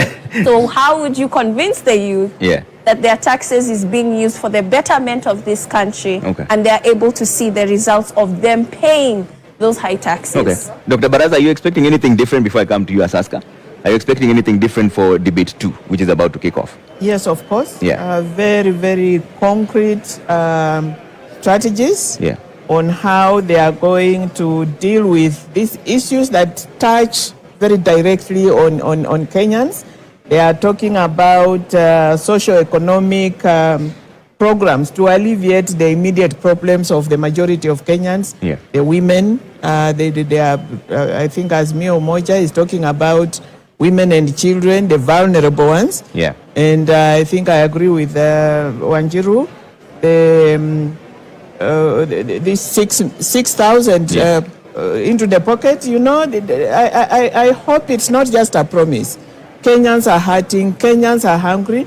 I think I need to understand that, how that money is going to be sourced and when, because Kenyans are waiting. Issue of devolution, I want to hear concrete steps towards strengthening of devolution. Women, of course, I want to hear about what it is they are going to do with women. Okay. And yeah. All right. Saska, you wanted to jump in? On the Yes, issue. yes. Yeah. Trevor, I wanted to let you know that I feel very privileged sitting in this panel tonight because I'm a minority, I'm a woman, I'm Renile from Marsabit, and I like that Azimio Manifesto have mentioned about peace and security. And I know as an individual, as a resident of one of the northern frontier counties, Article 238 of our constitution does guarantee peace and security for every Kenyan. And I feel like as a northerner, we've been left out. Particularly, most of you know about the conflict in Marsabit. People are being killed every single day. Unfortunately, it does not make it to news. And what I'm expecting today is to see what Ms. Karua and Mr. Gachagua have for the northern frontier counties. Okay. And one, on peace and security. Number two, on equal access to education and health. And more so security, because we know peace and security are the main drivers of our economic development. And that's why we are so behind. Yeah. I'm really keen, quite biased, if you may say so, but I want to see what they have for the northern frontier counties. Okay. Wanjiru, one other thing that we have to touch on before we cross over to the debate is the affirmative action. Yeah, the Kenya Kwanza manifesto talks about giving 50% of the positions to women. Same as Azimio also talks about empowering the women in their manifesto as well. But is this all about positions? And how come we've consistently failed on the 2/3 gender rule? Right. I think the failure of the 2/3 gender is similar to, also has fallen to the, the lack of implementation of the promise. But there's also the issue of patriarchy, which means it is more difficult for women to access capital for their businesses. It is more difficult for women in politics. And so that is why the affirmative action comes in, to level the engagement ground. Yeah. And we'd like to see, of course, we've already seen today that 3 of the parties have already begun to implement the affirmative action principle by ensuring that the candidate for DP is a woman. Yeah. And so we need to look at their proposals, but also the actions of the party as they go on, because we don't want any more false, empty promises, so to speak. And of course, when women get in there, they need to ensure they push for that gender principle. And then on the issue, the expectations, really building upon what the panelists have said, at the minimum, we are part of the Okoa Uchumi campaign, which has been looking at the issue of public debt that has been driven by budgeted corruption. So at the minimum, we are looking at what are the concrete strategies for economic recovery, what are the concrete strategies for economic transformation, so that we can create jobs and so that we can have a balanced budget and we can generate enough money to implement the projects that we need and a good life for all Kenyans. Yeah. That's the minimum. And I believe that the parties have crafted their proposals, so we'll be hearing that. I think the other thing that is maybe the game changer, as far as I'm concerned, as the Institute for Social Accountability, we've been investigating this issue of the culture. What has happened to our social accountability culture? Yeah. And it, at the center of this is we need to be very intentional about changing the way citizens engage with their public leaders, to move away from the dependency approach, to move away from the patrimonial approach to one of empowered citizens exercising their agency, being patriotic, responsible citizens, but having voice and having the space to engage. So I'm very keen to hear what's the role of the citizens? What's the empowering role of the citizens? Linked to that, what are the strategies to transform the public sector? Because corruption doesn't just happen, outside of a framework. There are public servants who are recruited who approve these schemes across the way. Like I said, we've seen an amazing example just this last week when the dean of Kenyatta University refused to hand over land to the cabinet president. Because it was unprocedural. And, that shows a lot of courage. So and then also maybe borrowing from Nerima, who looked at the study from a positive point of view. When we go back to the Kibaki regime, much as the Kibaki regime didn't do well in fighting corruption, they did have the prime minister's, under the prime minister's office, the public sector transformation unit. And that unit is the one that transformed the way we get our IDs issued, our passports renewed. And in a space of just 3 months, we went from queuing and, people having to bribe to being able to walk in and just get things done for you. That was done by Kenyans in real time. So the public sector can be reformed, and we want to hear more of those. Then lastly, historical issues. There are land issues that are still pressing. There's a Truth and Justice Reconciliation report. Those issues are still pending, and I believe a lot of the problems we have at present is the failure to address those issues. All right, a lot to be packed within 1.5 hours. But Dr. Baraza, you brought up the issue of women and the role they play. How come we've consistently not been able to implement the 2/3 gender rule? Patriarchy. I think she has nailed it. Patriarchy.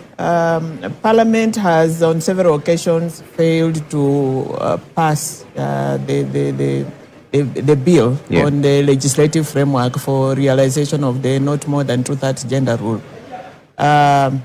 So there has been a lack of political will to push that agenda.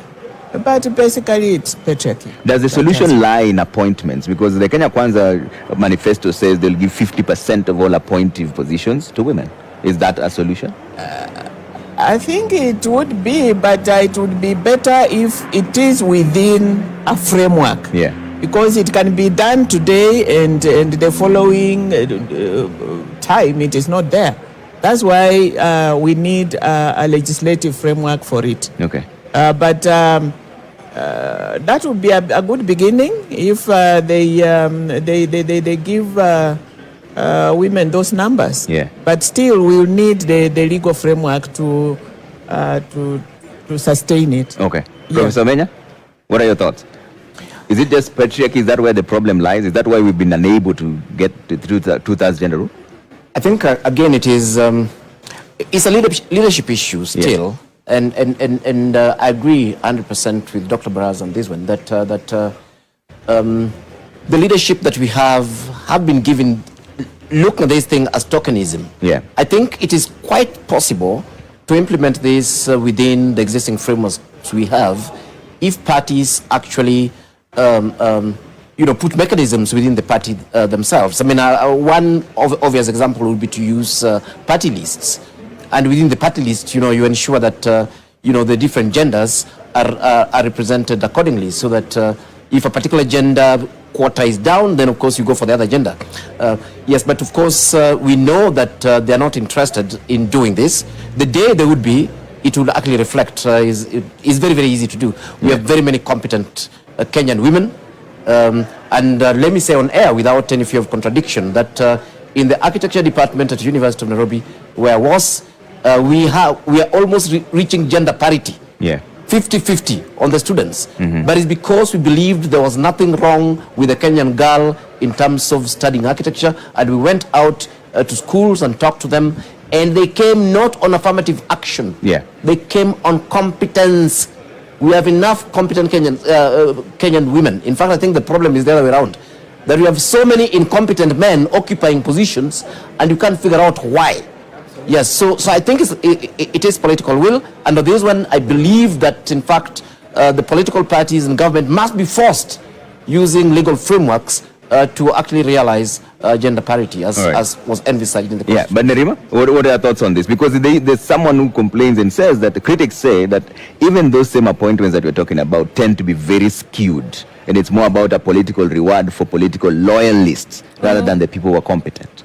There's a sense of that, but also this time it's a little bit different because party lists have been rejected. The parties had tried to put in individuals as favors, people who had stood for elective seats and lost them in the primaries, for instance.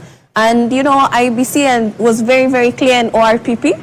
And so when they submitted them, they were rejected, and they've been given a timeline within a week, which is ending this week, to submit a new list. So we have seen the challenges in the space, and the right institutions are working toward fixing those challenges.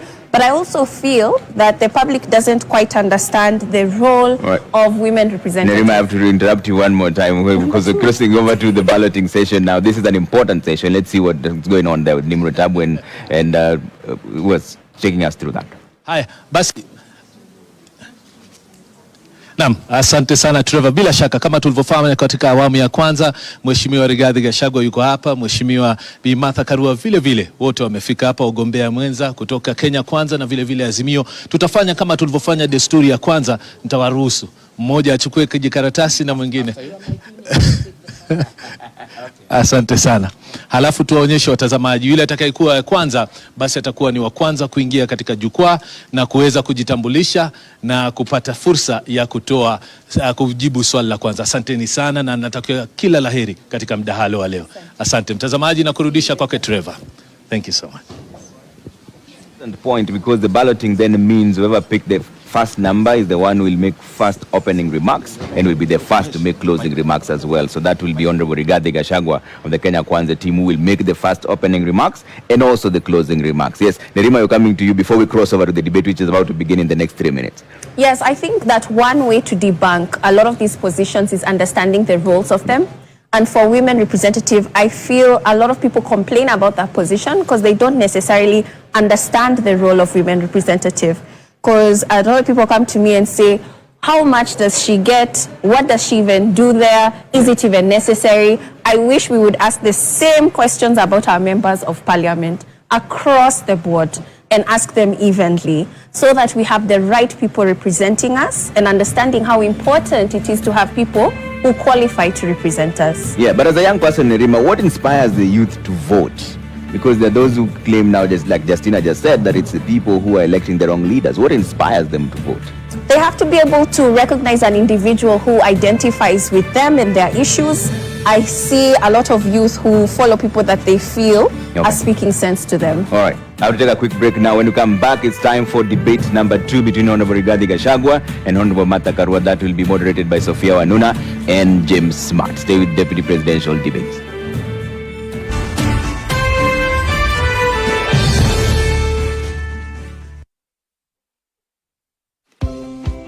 Karibu CAM. By offering market linkages, networking opportunities, and technical assistance, Kenya Association of Manufacturers assists its members to grow and scale up their businesses. Join us and let us work together to grow the manufacturing sector.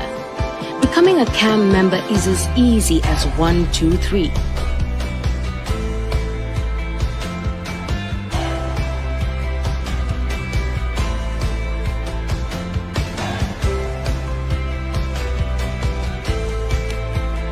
Kenya Association of Manufacturers, driving global competitiveness. When we hate, demonize, and divide,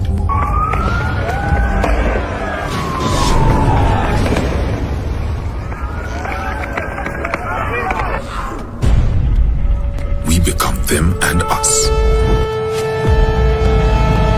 But when we unite in solidarity, na mauaji ya kiolela yanayofanyika katika mitaa yetu duni, compassion and respect, our actions become more powerful.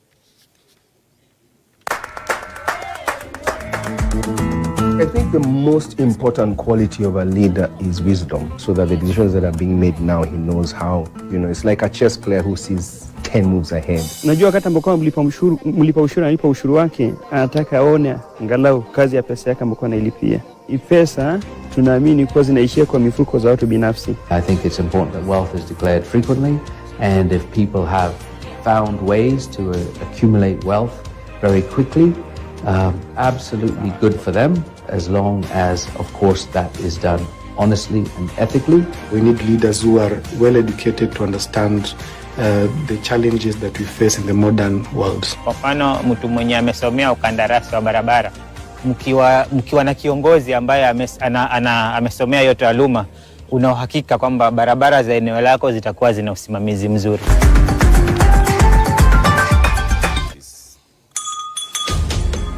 What is a secondary school in Kenya?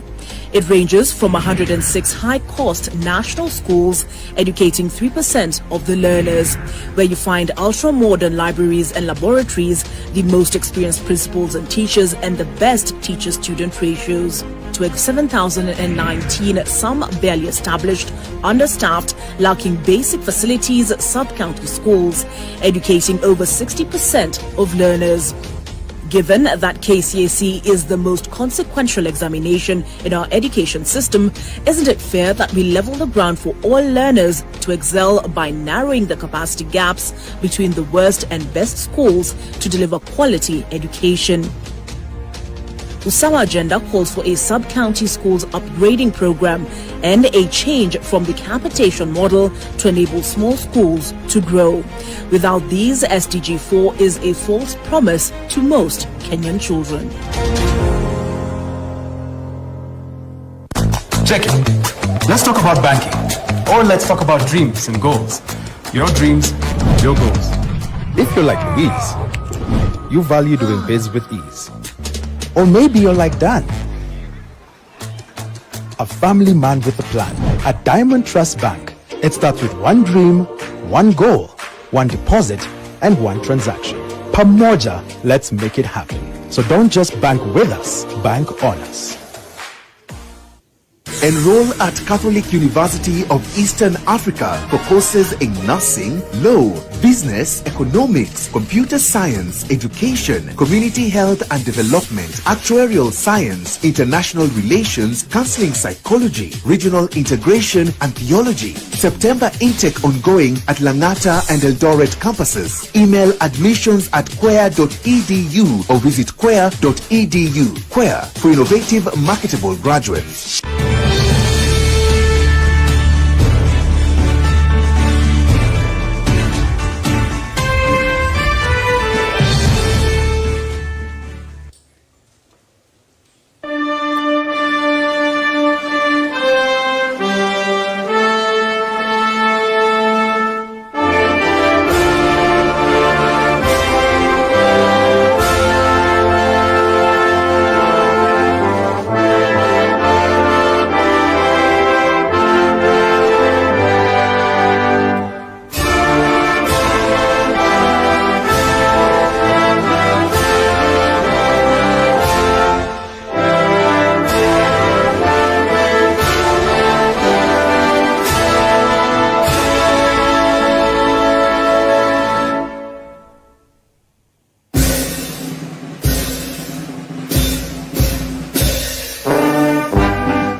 Good evening and welcome to the Pope Paul VI Learning Resource Center at the Catholic University of Eastern Africa.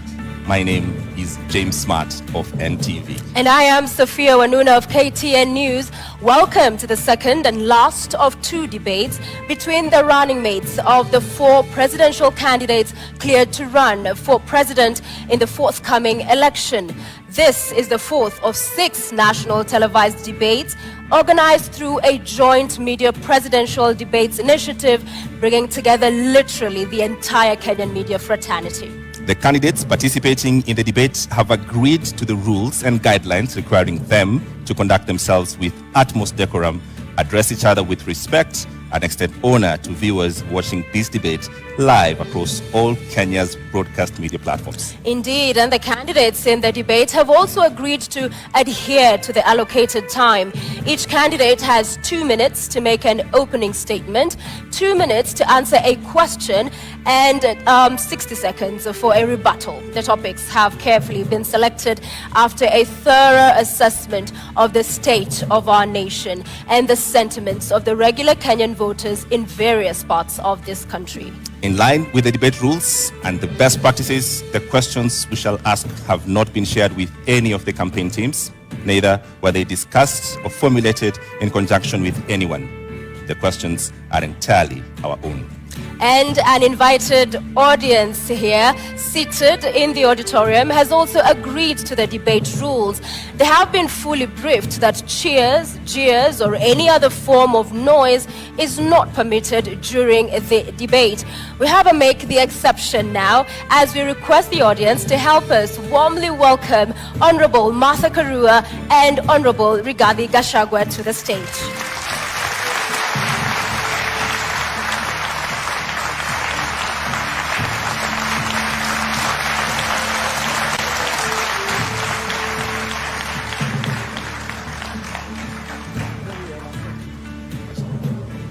Karibuni sana. Honorable Rigathi Gachagua occupying podium 1 in order of that balloting exercise we just witnessed a few moments ago. You have heard the rules of the debate and we look forward to a fruitful engagement this evening. We'll begin with your opening statement, Mr. Gachagua, in 2 minutes. Thank you. My name is Rigathi Gachagua, born and brought up in the slopes of Mount Kenya, Herega village 57 years ago. Family is the basic unit of society and the nation. Strong families make strong nations. I'm the head of a family, and it is my pleasure and privilege to introduce my family tonight, who are here with me. My wife of 35 years, Pastor Dorcas Wanjiku Rigathi, and my firstborn son, Kevin Gachagua, a software engineer, and my secondborn son, Dr. Keith Ikino, a medical doctor who helps me to run family business. Tonight is a defining moment for the people of Kenya. The people of Kenya are in anguish. They are in a state of helplessness. They have no food. They don't know where to get their next meal. They are devastated. They need hope. Tonight, I'll present the Kenya Kwanza plan on how we intend to turn around the economy of this country, put people where they belong, restore their dignity, put money in their pocket, and allow them to enjoy their dignity. I look forward to a very objective debate, no trivialities, issues, issues, issues, so that the people of Kenya have an opportunity to interrogate what we plan to do for them. Thank you very much. Thank you, Mr. Gachagua. Madam Martha Karua, karibu, now your 2 minutes for your opening statement. Thank you, Sophia. I was born and brought up in Kirinyaga, and I want to thank my parents, who are still alive, thank God, for instilling the values of honesty, hard work, community, and respect, values that hold good to this day. In this debate and in the audience, I have my family, my 2 children, Wawira and Edward, my grandchildren, 4 of them, My brothers and sisters, some of them, others are online. I represent the Azimio hope for this country. Azimio, together with Kenyans of goodwill, is out to rescue this country from the stranglehold of corruption cartels. This country can't breathe. We cannot get the services that people do require because monies intended for public service are going into the pockets of corruption cartels who then become instant millionaires with huge bank balances. We intend to help this country, to help citizens get their country back, and all the resources of this country will be utilized for the best interests of the entire nation, not a select few. I am here to discuss those issues, and I am glad that my opponent is also talking of issues, which is what we have been calling for in our campaign. I'm able, ready, and willing. Thank you very much, candidates, for your opening statements. Let's introduce the elephant in the room and start this debate. The question of the deputy president. It has dominated public consciousness in the last 5 years. I'll start with you, Honorable Rigathi Gachagua. What kind of a deputy president will you be? You have 2 minutes. I come from a background of management. I have been in public service for 15 years. I've been in private sector for 15 years. I've been in legislation for 5 years. That gives a 35-year experience of public service and engaging with the people. I am a hard-working man. I'm very passionate. I have zeal to serve. I'm an active man. I wake up early. I don't take alcohol. I have all the time and the commitment to put my all to serve the people of Kenya. I have a very good idea of what I need to do to assist my candidate, Dr. William Ruto, in the management of the affairs of this country, give him backup, be available, move around the country to implement development programs, listen to the people, be available to the people, because we have the bottom-up economic model. It's about the people. If you have noted, we have gone around the country in all the 47 counties and held economic forums, listened to the people, had very extensive consultative process of what the people of Kenya want from us. And that informed our manifesto.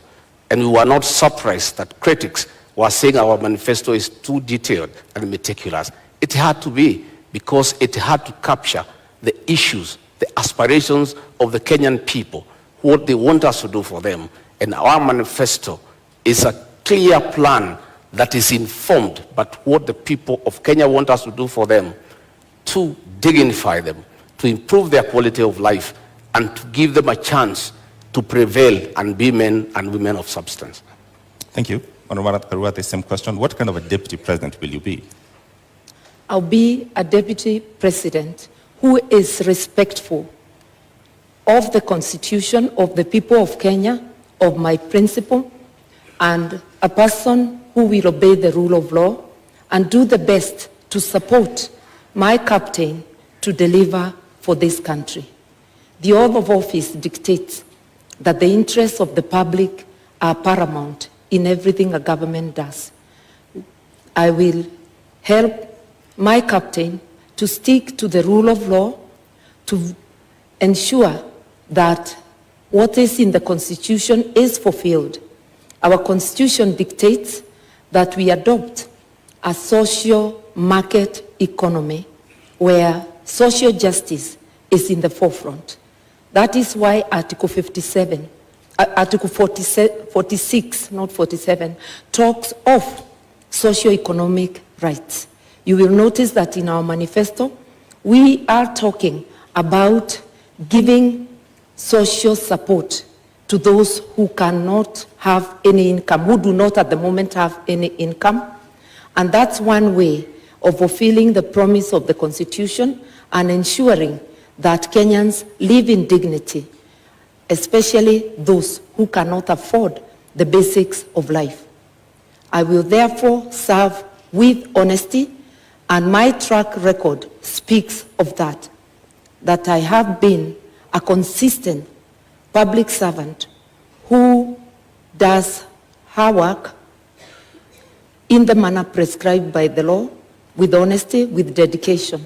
I will devote 100% to the people of Kenya. All right. The question on the deputy president, it's public domain that the current president and his deputy are reading from two different scripts. In the last 5 years, we've seen that effect in public domain. Rigathi Gachagua, if that happens, what is your view? How should that be solved? How should that be sorted? In my case and Dr. William Ruto, that will not happen. Both of us are strong-willed leaders who respect each other. None of us suffers from inferiority complex. At no time will William Ruto ever punish me or mistreat me because he has no reason to. I'll support him to be president, and he'll reciprocate that support. Between me and him, we are in agreement that we have no time to quarrel or disagree. We are inheriting a dilapidated country, a country that is on knees economically, a country that is facing an economic shutdown. We have no time for sideshows. We have no time for personal differences. We have no time for inferiority complex and competition that is unnecessary. We have a job to do. We are inheriting a 9 trillion debt. We are inheriting 6 million young people who have no jobs. 14 million Kenyans are in CRB. We have such a huge task ahead of us that it is unimaginable that Dr. William Ruto or Rigathi Gachagua would digress on personal issues and petty matters to disagree at all. Each of us has a job well cut out. I have already been assigned to work on the economy. I have gone around the country listening to the people of Kenya. I have been to each and every county, and I brought those views that informed our manifesto. Going forward on election, our job is well cut out from day one. We have to implement our plan that is ready, and we have no time to disagree, to quarrel, to have different opinions. We are too busy to even imagine that we can disagree on any issue. We are brought together by a convergence that we need to serve the people of Kenya. And both of us love the people of Kenya and the ordinary people. And Honorable Karua, as I come to you, I mean, at the beginning of the presidency now, as we have it in 2013, it would have been unimaginable that would be today witnessing the kind of fallout we are between the president and his deputy. So for you, how do you execute differently and ensure we do not see this kind of bad blood drawn out? I think even when people have differences, because it is not possible for human beings to always think alike. That's why even our constitution acknowledges diversity of opinion. It is imperative that all debates or disagreements or arguments on issues happen in-house, and what is brought to the public must be the result, the agreement on the positions. And I think I'm very well prepared, and I'll continue to pray and address my mind that, one, the overall leader is the president. I am the principal assistant. With that in mind, that I'm a delegate of the president and can be required to do any work to support the presidency and the administration, I'll be ready, and I am ready. I have served as a cabinet minister for 6.5 years. A cabinet minister is a delegate of the president. A deputy president is a first among equals within cabinet in being a delegate of the president. It's not a different position. We will be able to moderate any differences of opinion on any issues and to focus on serving Kenyans and to be respectful to Kenyans. Arguing in public, calling each other names in public is not only a disgrace, it's also not respecting Kenyans who elected and put us in office. Yeah. So I will be very conscious, and I've been commenting on the current situation, which does not commend itself to anyone. Would you then perhaps going by the experience this country has gone through, in terms of the architecture of the Constitution, should we have a rethink, perhaps from an elective deputy president to an appointive one, so that if things do not work out for the sake of country, then the president has that latitude? 2 minutes. Nothing wrong with the architecture of the Constitution, something wrong with our behavior. It is not that we need to amend to prescribe the relationship between the president and a deputy president. It is that we need to change our behavior, differ with respect, maintain deference for people who are above us, that even when you differ, the way you address them is in a way that tomorrow you can be able to once again sit and work together. And when it comes to my opponent saying that their manifesto or their plan was discussed by Kenyans, I want to remind Kenyans, Azimio was a product of a robust discussion, way ahead of anything our opponents have done. And my captain went around the country and he got Kenyans to express themselves, and that's how Azimio was born. That's how the agenda, the manifesto, was born. Consultative process as prescribed by the Constitution. We intend to continue with consultations, even in governance, because public participation is deeply embedded in the Constitution, which my principal and I fought so hard to put in place. All right, Honorable Gadi, same question. Supposing this were to happen, we've seen before, and it's been part of our history, people call themselves brothers and friends, and then they have a fallout. Supposing this were to happen, would you think it would be possible and great for us to have the deputy president be an appointive position so that the president has the leeway, essentially, to fire you? That is a hypothesis. I like to look at life from a positive perspective. I always look at a glass as half full, not half empty. I have no doubt in my mind that we are a formidable pair. We are a pair that has been brought together by a common convergence to serve the people of Kenya, to spearhead, chaperone, and implement the third liberation, that is the economic liberation for the people of Kenya. And what has brought us together is so important that no sideshows can come in between. The focus that is before us, the need to restore the dignity of the Kenyan people, is such an important aspect of our lives, of our leadership, that it is incomprehensible that we could think of having sideshows and things that are necessary. And by the way, the situation between President Uhuru Kenyatta and William Ruto has not been brought because of ideological differences. It has been brought because of inferiority complex. Right. People must allow strong leaders to prevail. And you shouldn't have a problem when your deputy is strong and sharp and focused. You should just be able to accommodate him and use that as a strength to serve the people of Kenya. Had President Uhuru Kenyatta, in a second term, allowed William Ruto to help him manage the affairs of this country, we will not be where we are today, where Kenyans have no food, where unga is at 250 shillings, that they have to run around to look for a package to try to deal with it to save this election on their part.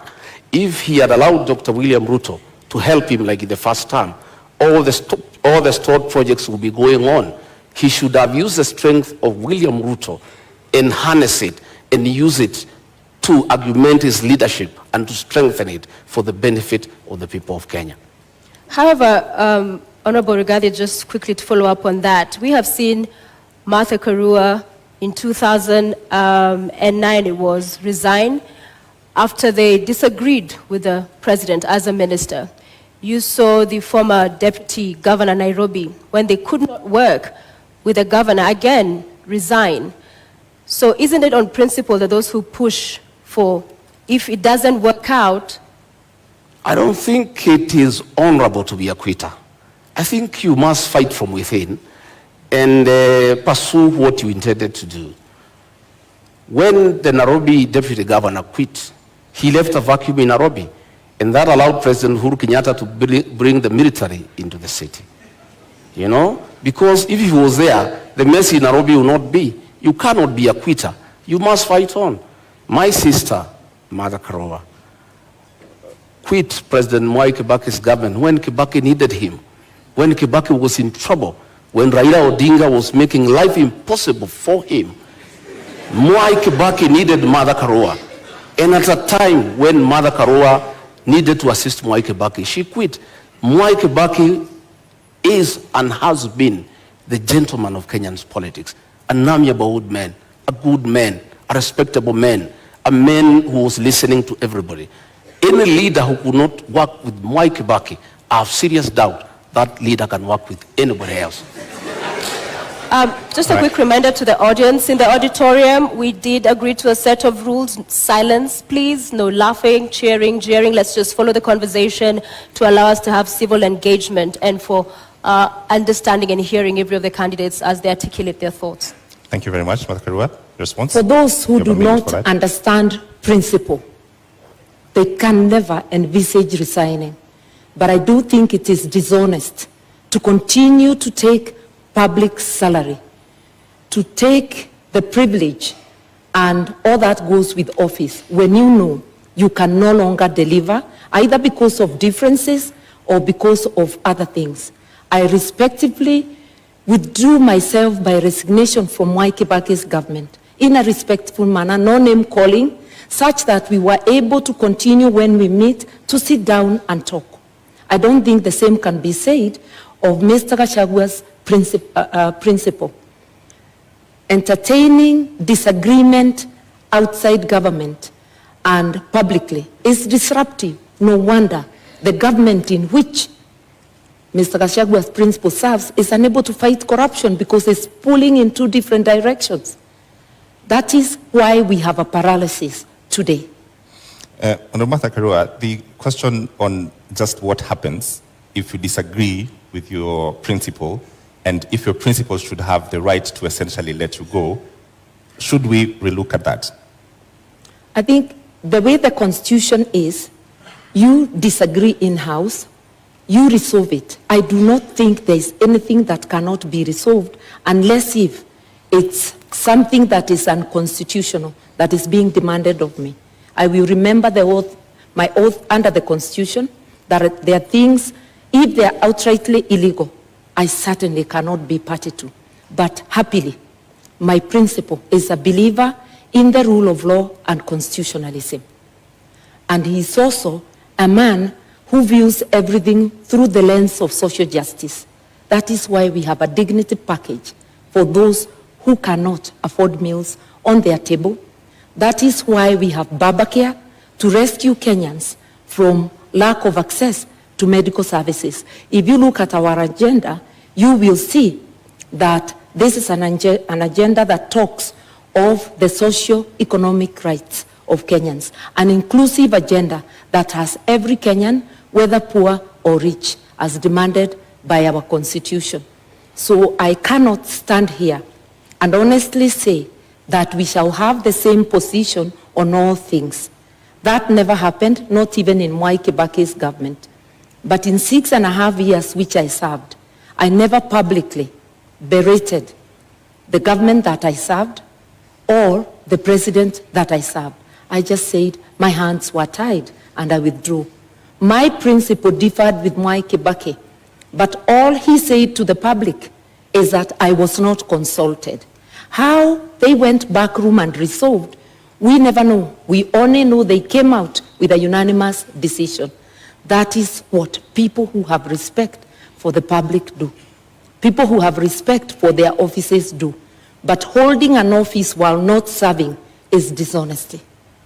Honorable Gachagua, the same question, realized you didn't respond the last time. Should this position of Deputy President be an appointive position? No. In fact, the framers of the Constitution were very clear that a Deputy President needed to enjoy mandate directly from the people.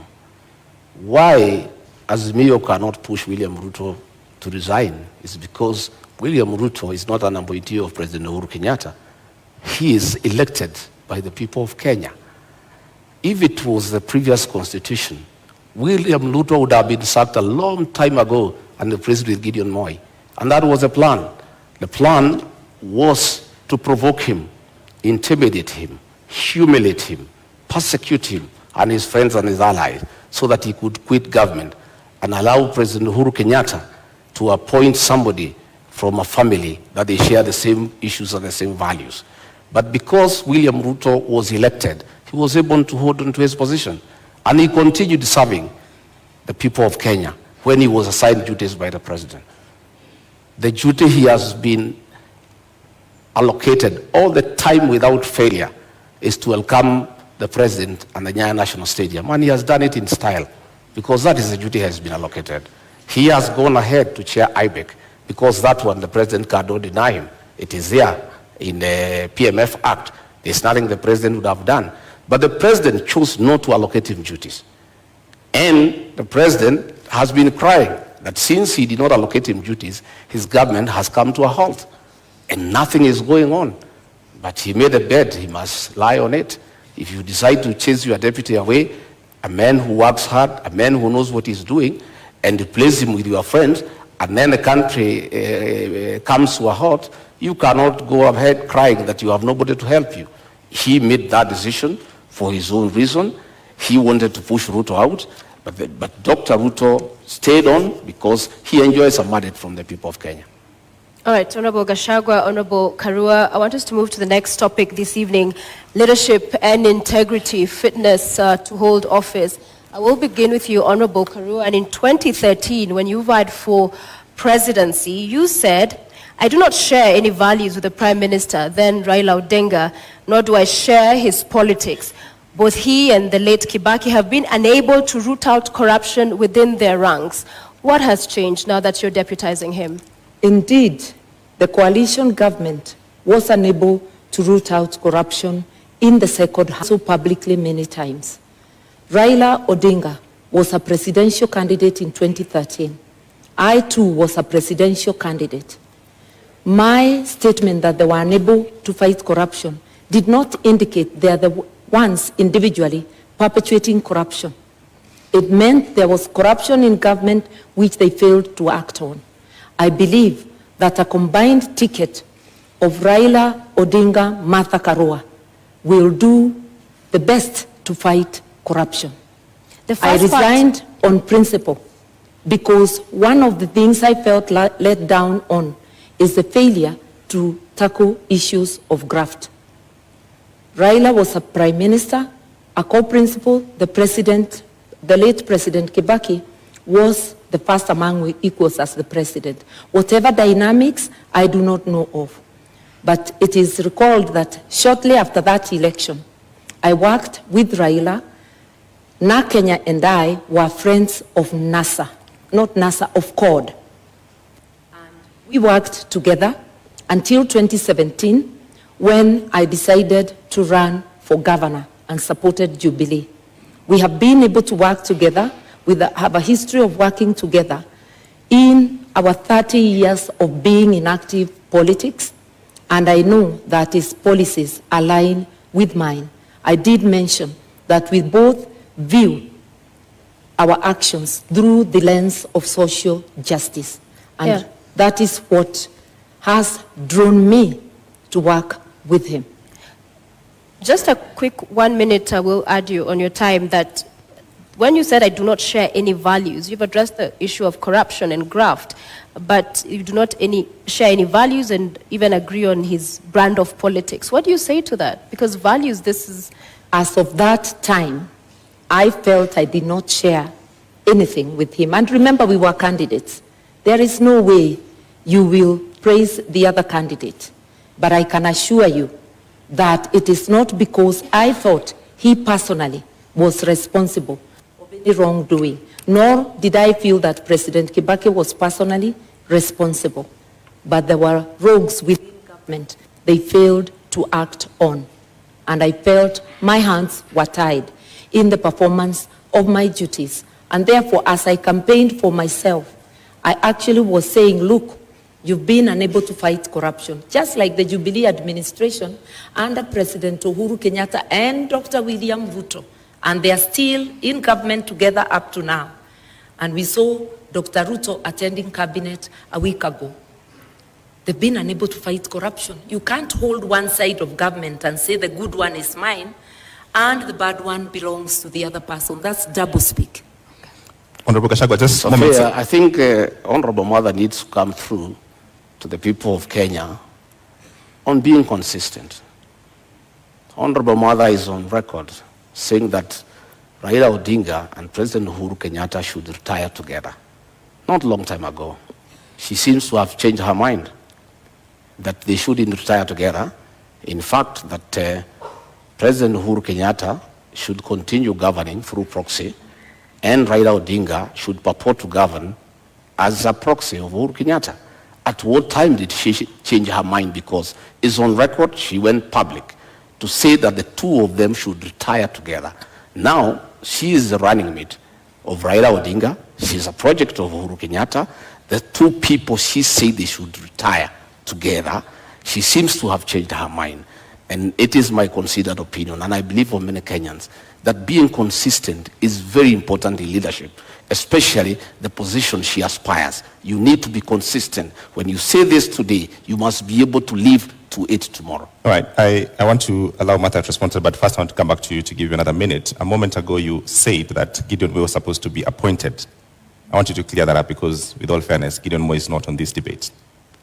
Well, President Uhuru Kenyatta, the chairman of Azimio, in a meeting in State House a week ago, said that he nominated Martha Karua as his running mate to take care of his interests and that of his family.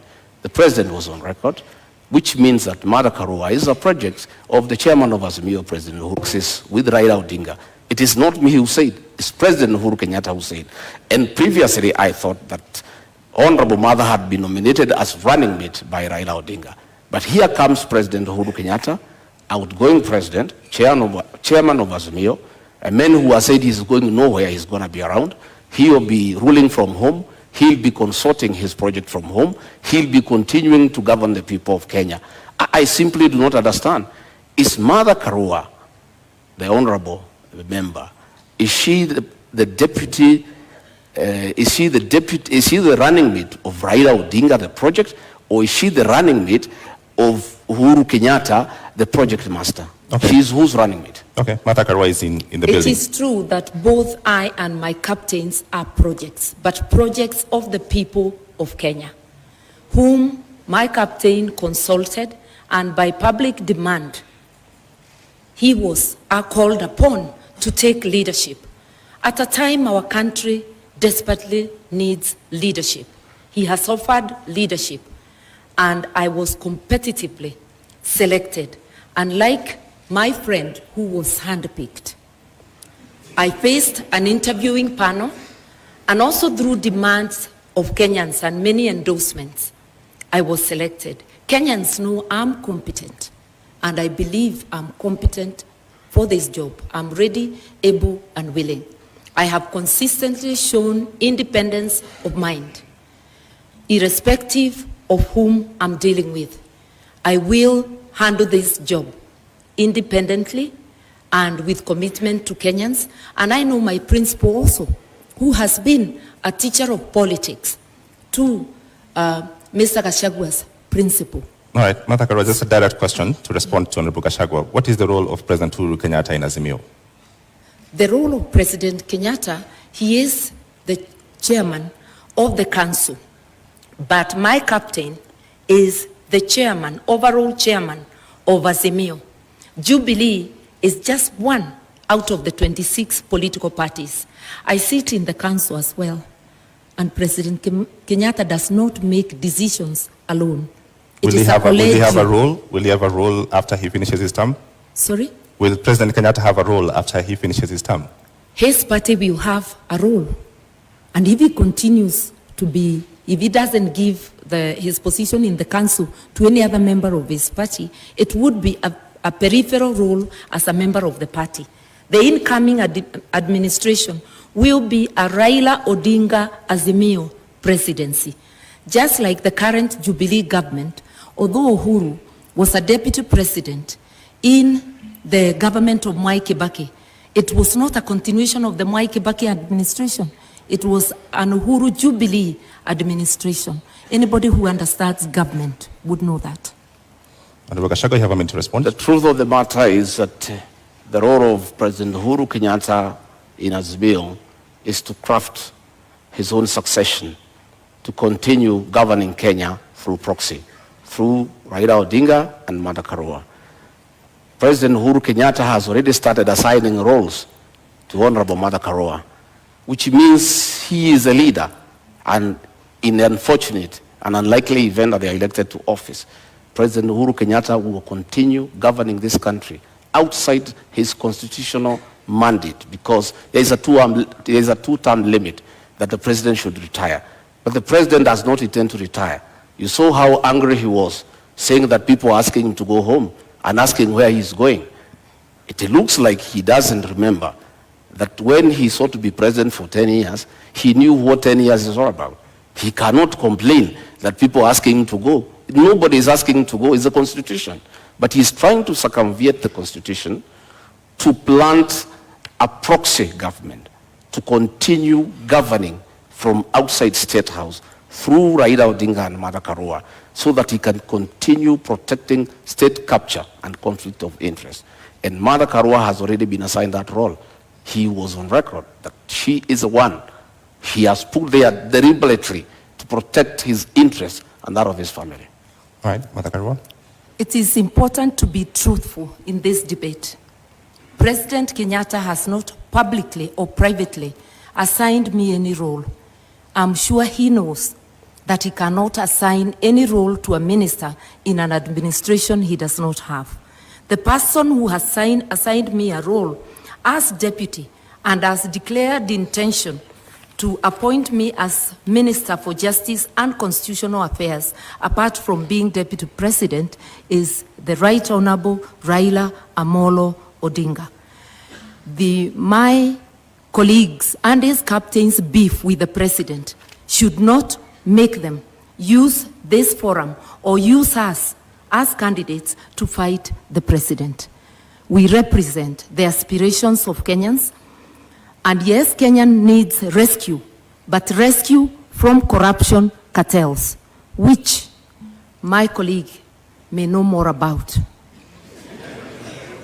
On the 6th of June, Honorable Gachagua, during a Meet the People tour in your constituency, that's Madeira constituency, the people you represent there, you said that because you perceive the matter you're currently in court over to be a political witch hunt, if elected, you'd see to it that your accounts are unfrozen, build a mansion, and perhaps go ahead and throw a party in essence.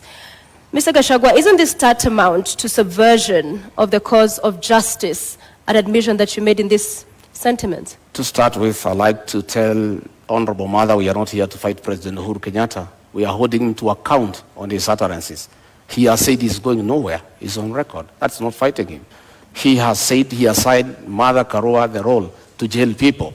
I don't know how she'll do it. She's not a judge. She's not a court of law. That is the work of courts of law, to jail people. It's President Uhuru Kenyatta who has said so. He has said that she has put her there to take care of interests. It's his own record. I don't want to respond to dignify ridiculous accusations by social media. Social media people assigned by the state have been following me wherever I go in the Republic, including my homes, to listen to what I say and twist it. I told the people of Madeira, they asked me a question. Mr. Gachagua, you bought a farm here and you have started building a house. What happened? Now that you are going to be deputy president, are you still going to live here? I told them I stopped building the house because the state froze my accounts to intimidate me and to blackmail me to support the handshake. And that money is frozen. And I cannot use it. That is why the construction of a house stopped in this area. When the due process takes place and the courts will deliver justice to Rigathi Gachagua one day, and my accounts are frozen, I assured the people of that area that I'll come and complete that house and live with them. And I'll take time to allow them to come and visit me. They asked me a secondary question. As deputy president, will you allow us to come and sit with you? I said, yes, I'm a junior elder in this community. I'll have time to sit with my fellow men over food, over a drink, and we share in the African way.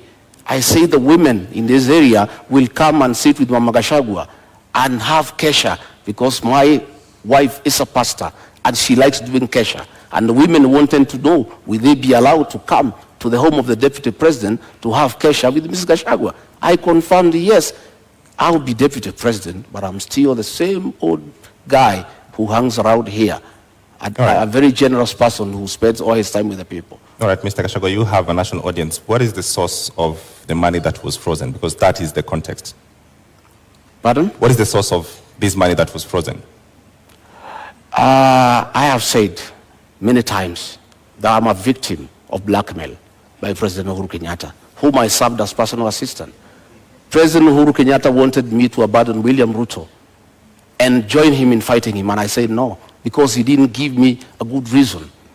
And he blackmailed me. He sent Nancy Gitawe, his advisor, to threaten me that if I don't abandon William Ruto and join him, I'll face the music from the state. And one problem started after another. They froze my accounts, KRI froze all my companies, then they arrested me on trumped-up charges for 1.5 years, no evidence in court, nothing.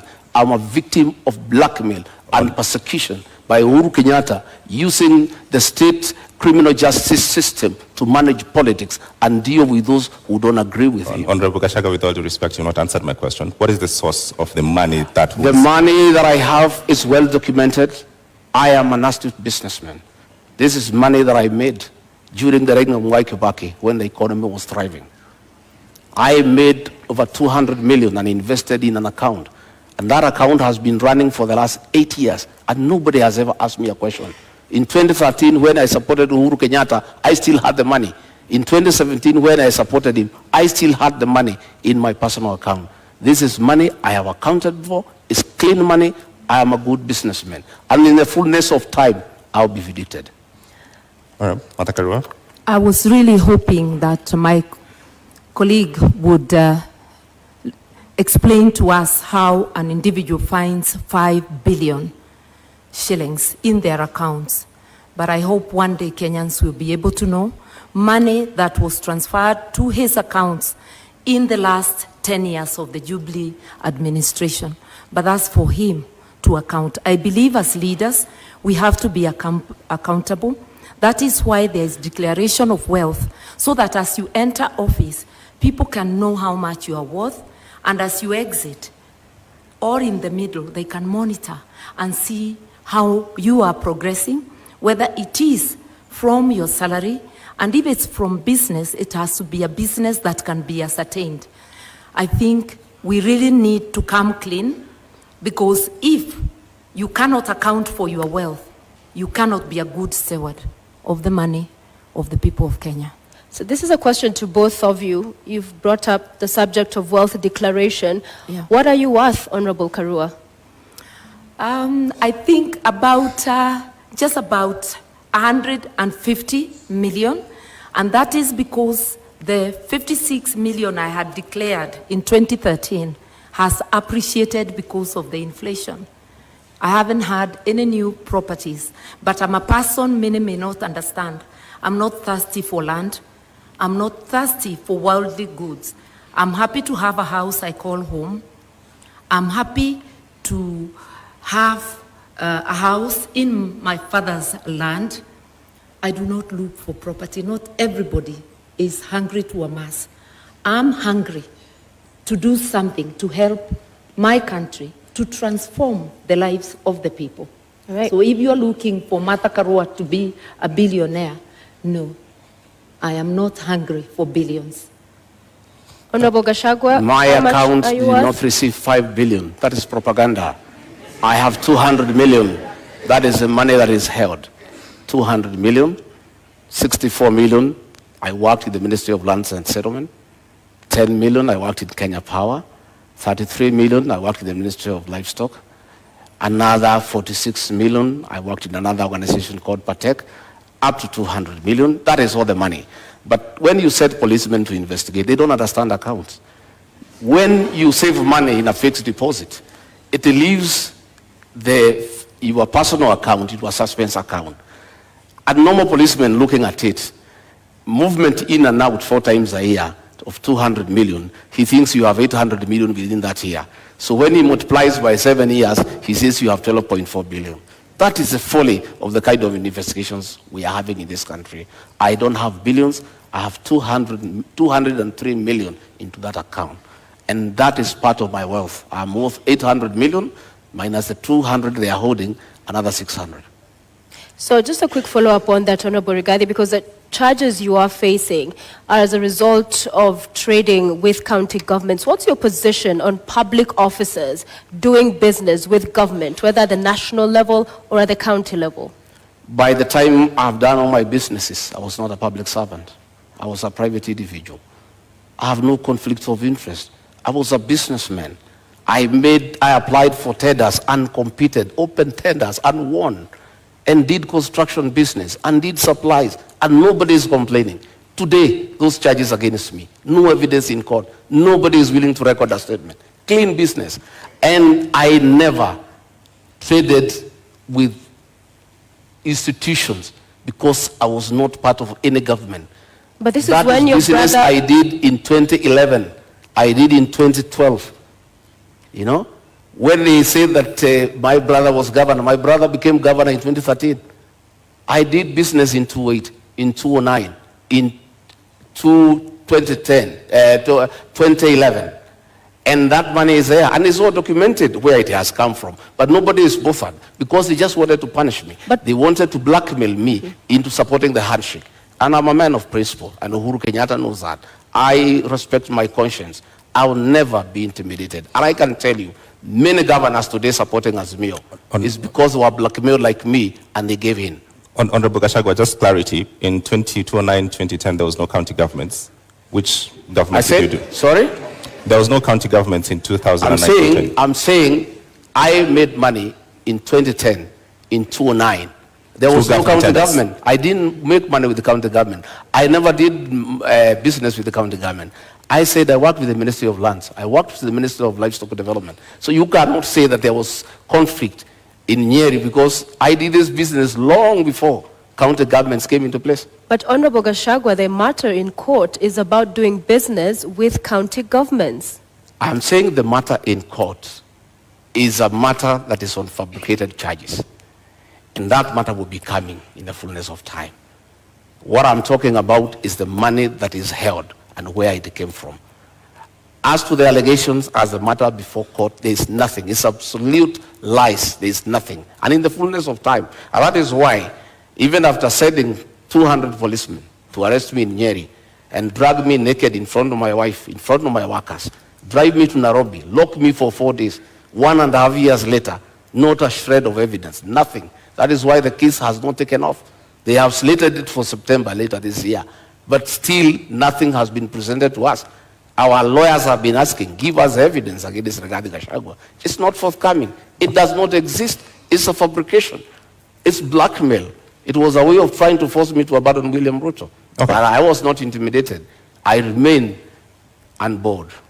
Okay, Honorable Karo, you have 2 minutes. An Azimio government will have a policy position that graft cases and all serious crime should be investigated and prosecuted within a given time, within 6 months to be specific, so that people like my colleague here, Mr. Gachagua, anybody charged with crime against the people, within 6 months, we ought to know whether they are guilty or not, so that people don't seek public office when having baggage of cases.